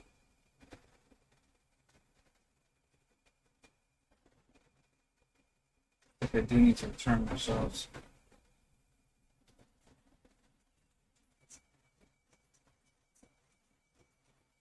I'm gonna have to put this on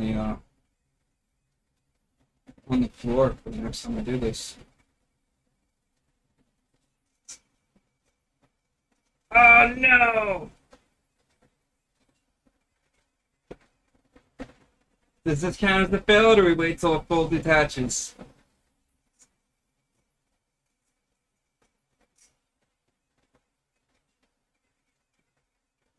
It's at 462. Who gets closest to 462?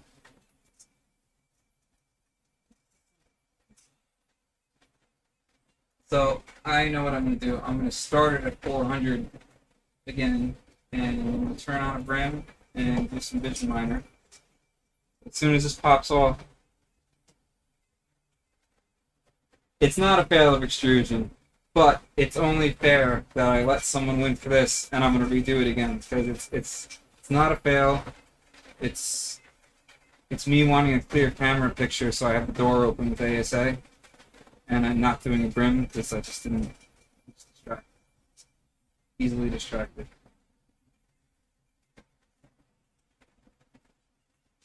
No, I think Daryl might be the one. I can't fully finish. Oh. I still think Chris is going to win the actual overall because I think it's going to hit 1,000. But yeah. It's like coming off any second now.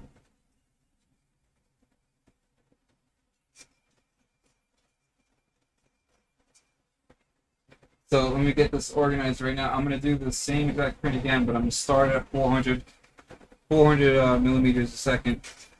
This way we don't have to wait for it to get up to these speeds again.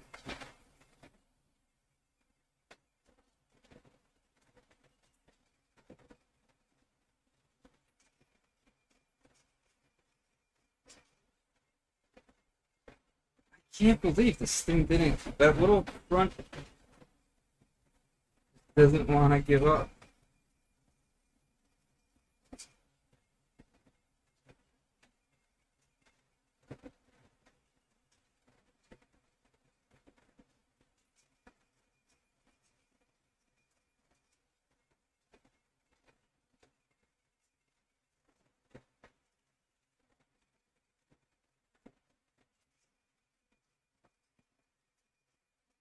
Oh yeah, no, it's not really gonna be a fail, but I'm still gonna give a prize for it because it's the right thing to do. But it's not. I'm not considering that like the. I'm not gonna consider that the winner, but they still should get something.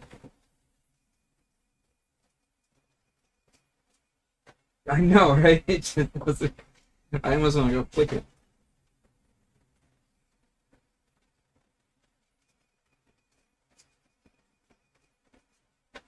Put it this way, I had the type of luck that if I guessed like 512, it would pop off at 512, and they'd be like, "No, sorry, didn't count."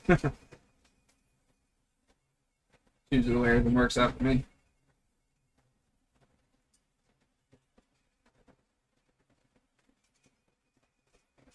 Where is this hitting? Oh, let me switch back. Sorry.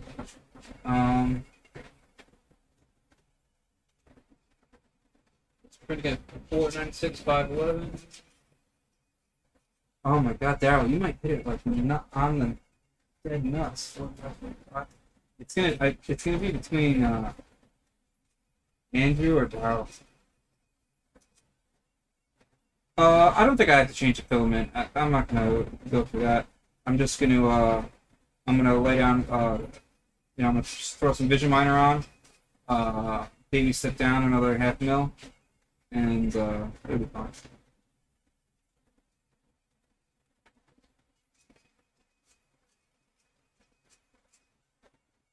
I mean, yeah, no, because PLA gets gummy at high speed.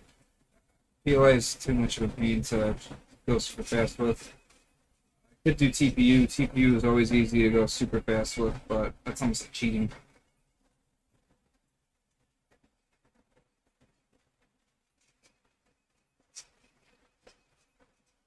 And I don't want this to be like a 3-hour video.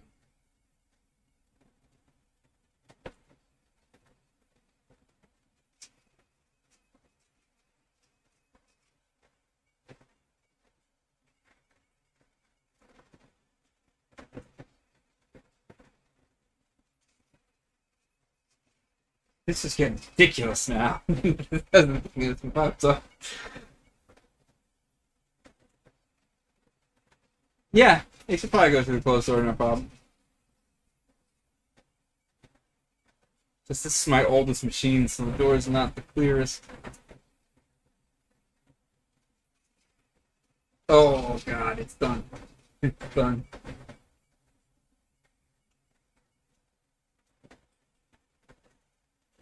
It's like not even printing on the back of it anymore. It's...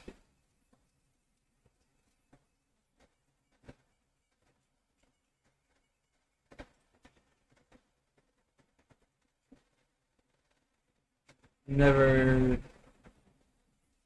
I didn't even know 3M made a cleaner, but if I did, I probably would have bought it because they make, you know, they would know what doesn't leave behind the residue.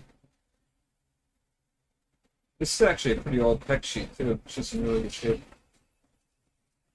Ah, there we go. Okay, so that was at. Let's see, that was at.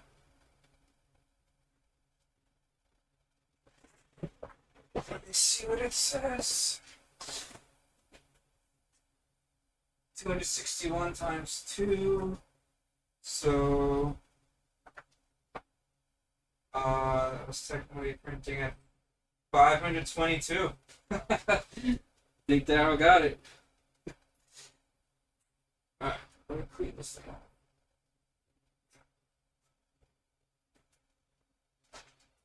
up. Ooh, that's hot.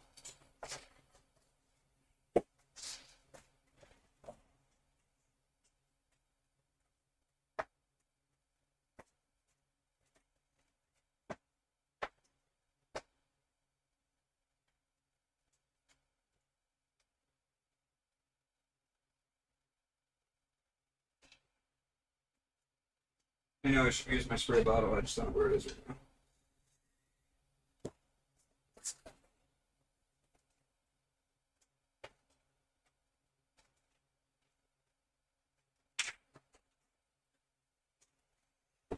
And I really shouldn't be putting this on hot, but I do it all the time.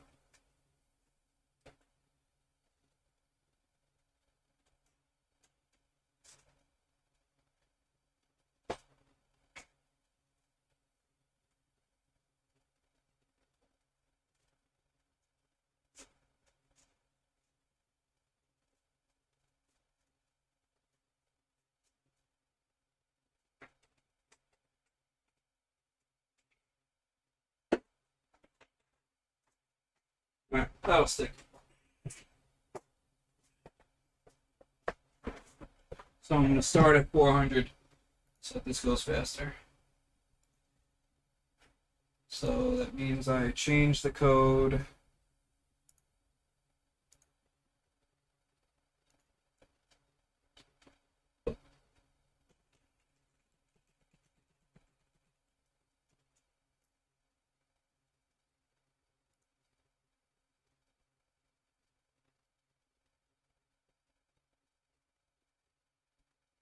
Okay.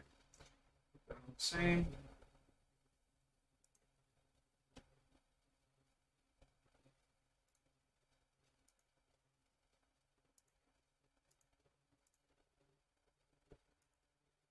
This is the last one I'm going to do right now, and then we'll.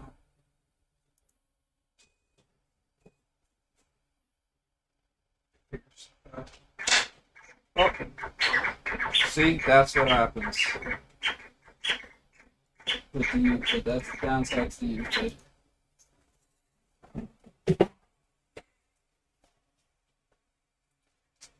You can think the U-kit's on when it's not.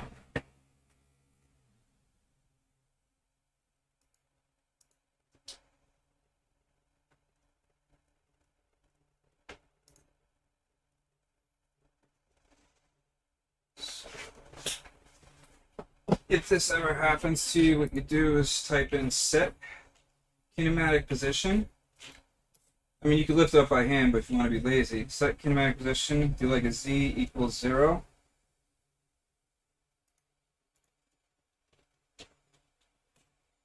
And then now you can raise your Z. And remember to do the M2. Oh no, it should be back at 100%. So I've learned at least now that when my quad gantry level is at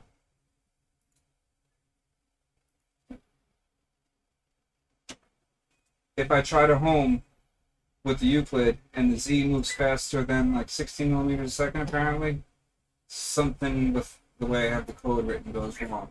So when I have that speed multiplier set to 200, it's messing something up with the way I have the code jacked around to let it home on the Euclid like that. Let's put it in plate 2.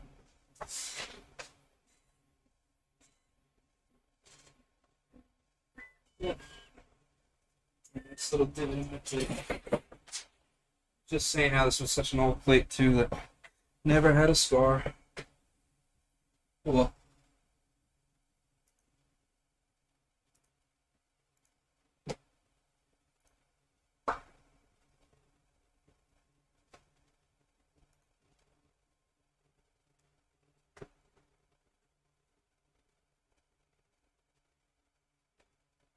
No, it's nothing to do with the Hobbit. It is because so Clipper allows you one Z probe, well, one Z end stop. So you can choose between having it home Z with a probe or home Z with an end stop. Problem is, if you home Z with an end stop and you have a probe, you can use your probe to set your mesh, to do tramming, to do stuff like that. But to set your like set your Z0 by your bed, you can't do it. So you either have to change everything constantly, or you do what I did, where I have it do a probe move and then set kinematic position when it's sitting on the bed, which is kind of like a pseudo way of doing it until the proper homing code is there to allow two Z homes, two separate homes. So you can have it double allocate that pin. So that first it uses the pin as the Z end stop, or in this case, I just hooked up 2 pins to my Euclid probe. So I have it kind of rigged up. But I will say I've never had any problems except for when I'm playing and trying to mess stuff. If I leave my config normal and I don't have the screen set to 222% or 300%, that doesn't happen. But there is also a 25 millisecond heartbeat or keep alive timer, I think. Luke knows the time better than me, actually. It's either 12.5 or 25 milliseconds. So they don't recommend going faster than 10 millimeters a second with a Hobbit. I'm doing it at 16, which is faster than you're supposed to anyway, but that's because I try to do everything faster than what I'm going to tell you guys to do. So if something goes wrong, it works. I mean, so if something goes wrong with me, then, you know, then I know to let you guys know. And if it doesn't go wrong with me, it's definitely going to work for you. But the really cool thing is that that just collided and crashed, and I didn't have to change any settings or anything, and it's working perfectly. So that's pretty amazing that it just did that, and I'm getting a perfect first layer without redoing a mesh or doing anything. So that's.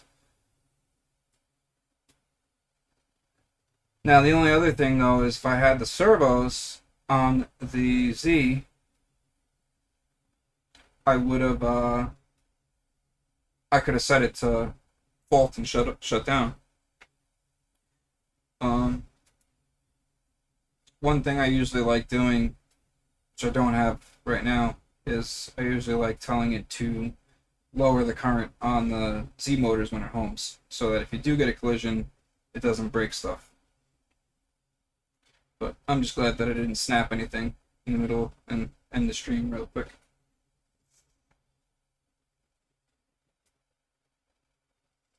"25 milliseconds. There you go. Yep.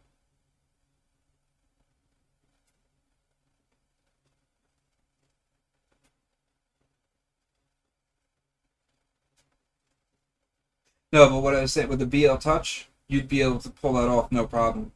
With the Euclid, it's not kicking back and moving over to the probe. Like it's.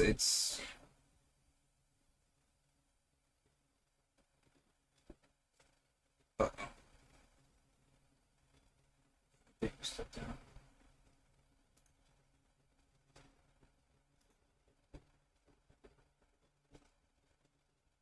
See if that fixes that.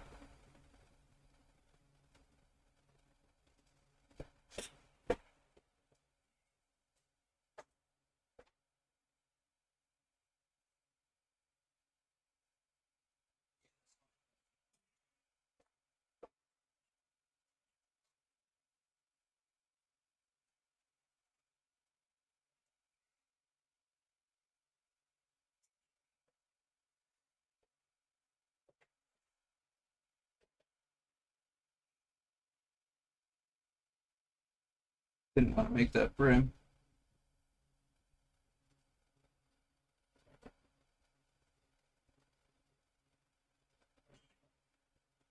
Yeah, Luke. If it had picked up the Euclid, I would have blamed it on the Hubbard.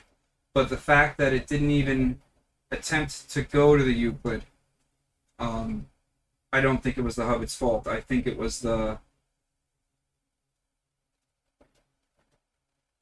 trying to home at 14 or 1500 millimeters per second.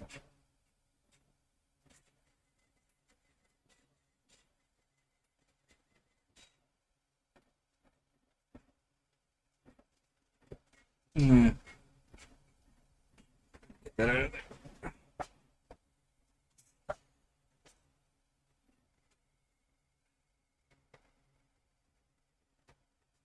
I'm not going to restart it because the actual print looks perfect. It was just a piece of the brim.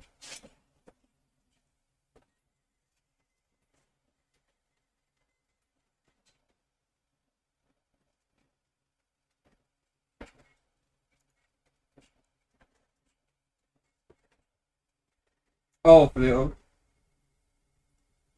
yeah. See. I would have if it was the Z move that messed up. I would have thought that, but I have some jankiness in my macros because of the way that I tricked it. I mean, maybe you know, maybe it sensed that pin. Somehow that pin tripped, even though it wasn't connected to anything. The tool head, yes. So, do you want overall axis weight? Because basically, the stock Trudon when it was Bowden was 900 like 60 something grams, and when I weighed this originally, when I first went to the floated one with this was the printed rear brace, not carbon fiber, it was 624 grams as direct drive. But that was without a tool board, but that was with a 5 of 15 cooling fan. So I effectively lost 300 grams and went to direct drive versus a stock Trudon. Because of the fact we got rid of the 2020 extrusion, which was like 240 grams, and then I think the MGN9 basically we cut off like 300 grams by getting rid of that red housing, all the extra metal, going to the billet aluminum gantry kit with loaded MGN's 12 rail.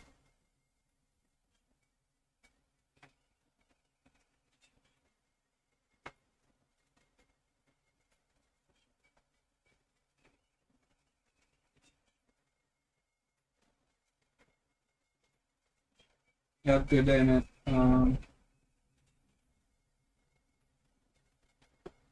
Yeah, and I could actually weigh just the gantry and just like the carriage and a Puvid and Takoto if you want.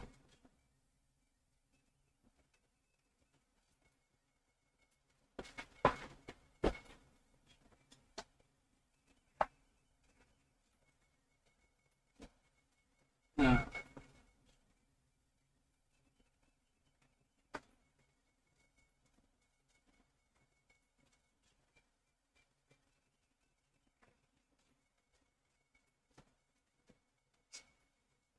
Fucking thing hit my hand. I gotta stop cursing, sorry.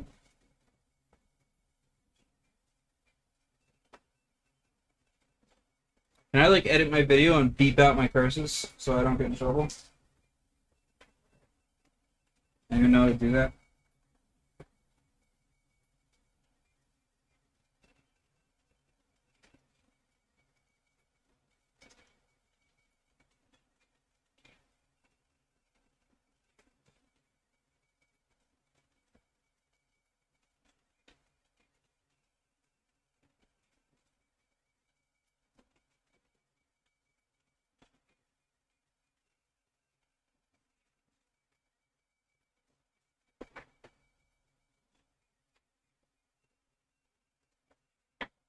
Well, at least you guys got to see me. I don't know how well you could see how hard it actually hit my hands. It didn't skip. If I wasn't doing the contest, I would show you guys me taking heavy objects and putting them in the way. I don't have it in me to do what like Teaching Tech did and hit it with a hammer or a mallet, whatever he did. But I did play with taking like a roll of paper towels and boxes or stuff like that, just putting it in the path and letting it whack it like a pendulum.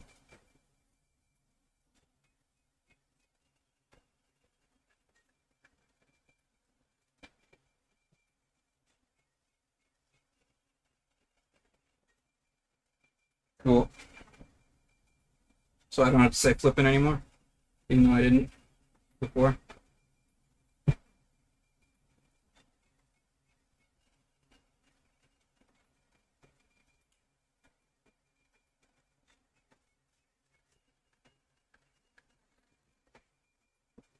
So we're already at 480. 482.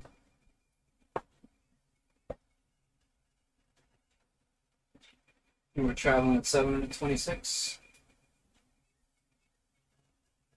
I think this is going to be where Chris wins.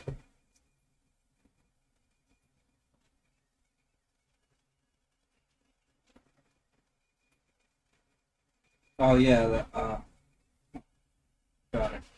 So yeah, the boring stuff is like so heavy and so cantilevered.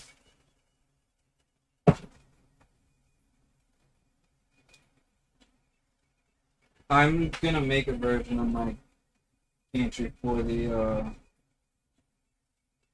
rat rig. So if you're interested, so 353 grams is dual 515. Which hot end in your carriage? Oh yeah, my 600 grams is including the MGN 12 rail and the spar and the XY brackets. That's like the whole kit. You know what? I'll wait for it right now.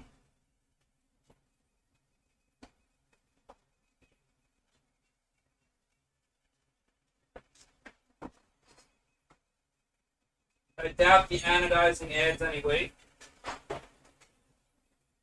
But just in case, I'm going to do the anodized ones.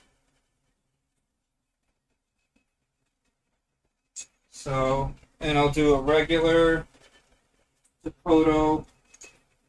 Since the Dakota's actually really light because it's titanium.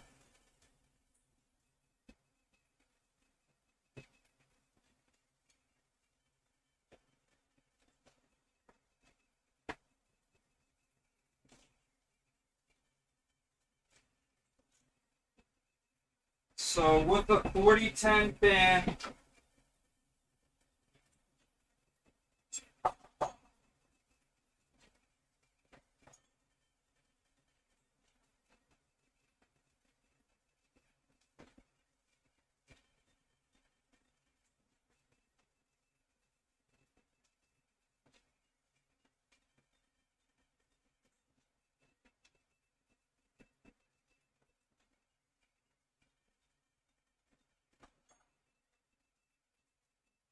I'm getting 54 grams for the XY arms and the carriage. Actually, you don't want XY arms. So just the carriage.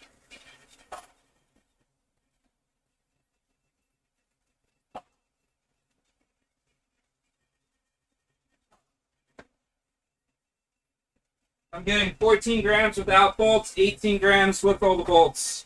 I gotta find the Takoto. I'll just grab a new one out of the box. Actually, I'm sure someone knows the weight of a Takoto. I don't feel like climbing around the camera right now. But yeah, so my carriage is 42 grams with all the bolts. Dragon hot in with the volcano block. Okay, nice. Are those the volcano blocks that I had made for you guys? I had volcano blocks made for someone. I think I had mosquito blocks and dragon volcano blocks made from where did I send it to? Sweden? I don't remember who it was for.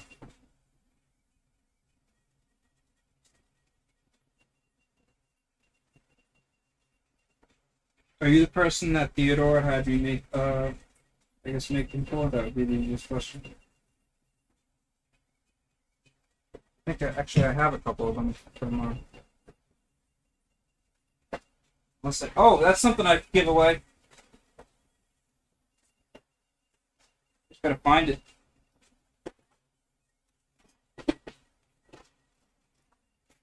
That's another reason I gotta give away some of this stuff, because I have too much junk.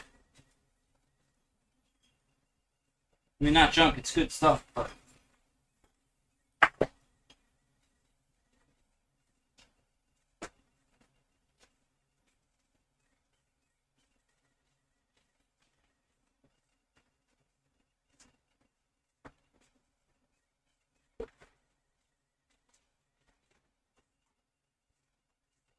oh, I have a copperhead if anyone wants it. Actually, copperheads are actually decently nice.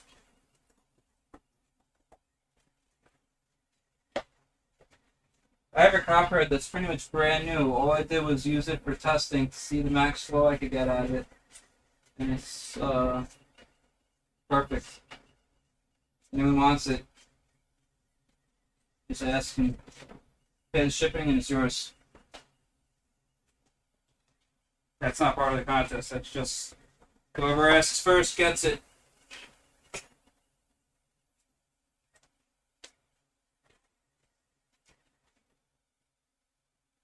Uh-oh. So there we go. We got a fault.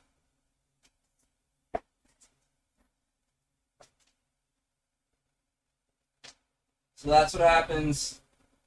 The steppers are programmed that the print fails and something happens and it hits, it'll just stop moving. So this is at 292. So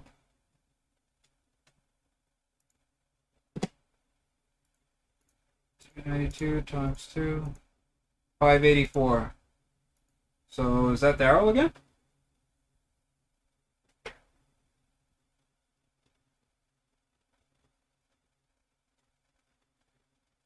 Yeah, the servo didn't die. So watch. You can easily reset it. I'm gonna do this again tomorrow. So look, I hit stop, and all you have to do to do a reset is literally, I'm gonna send a reset to them. So like right now, I try to hit home, it's not gonna home. It's gonna say screw you. So let me switch screen. So look, I click home, screw you. Oh, damn it. It shut off, so it already reset. So basically, like, say I have it, when it was show up, it was no trigger on XH moment, that's it, didn't even try moving. And then I send a reset to the servos, and they're back on. So, if your print fails, the servos basically will let you know, and the whole point of the integration is they have outputs on them, so that output runs to your board or to your Raspberry Pi and tells you to pause your print.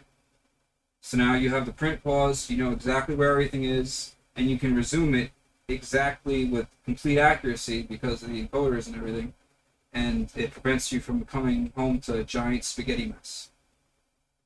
I'm going to redo this test with I'm gonna turn off the fault, because the problem is with fault on, it's gonna give up easier. Because like I said, I really honestly do think that it will hit 1,000. I mean, I know that. So, oh, you said 580? Okay, so Andrew won this, and Daryl won the other one. And I'm gonna do this again tomorrow, and we'll be starting at what speed did I say we were at? Remember what speed I just said we were at?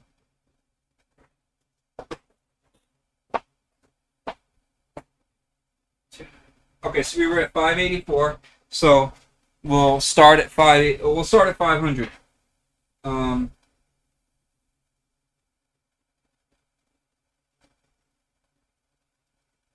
Yeah. Well, it's stall guard, so we've always been able to do it, but stall guard is a real chore to set up, because it's either false alarms or I mean, honestly, I didn't even want to really I didn't want to show this feature until I had the macros written for it to stop the print, save the G-code state, and then move the head all the way up and out of the way, and then shut the heaters off and everything. Or actually maybe keep the bed heater on, I guess. This way we could then resume a print. Because the thing is, it keeps the Z. So your Z is perfectly there. So all you have to do is lift the head, figure out, clear off whatever's on the print, rehome X and Y, or you don't even really need to rehome because you have the encoders, and then just reset the fault on the encoders, reset the fault on the servos and resume your print. So it should make you never ever have like a catastrophic failure.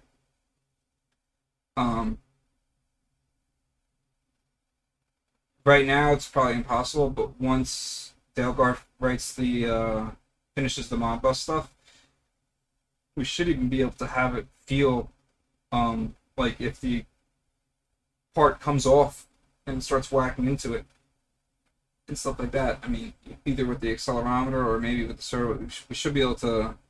That's I don't want to promise that, but that's something I would like to try to work out.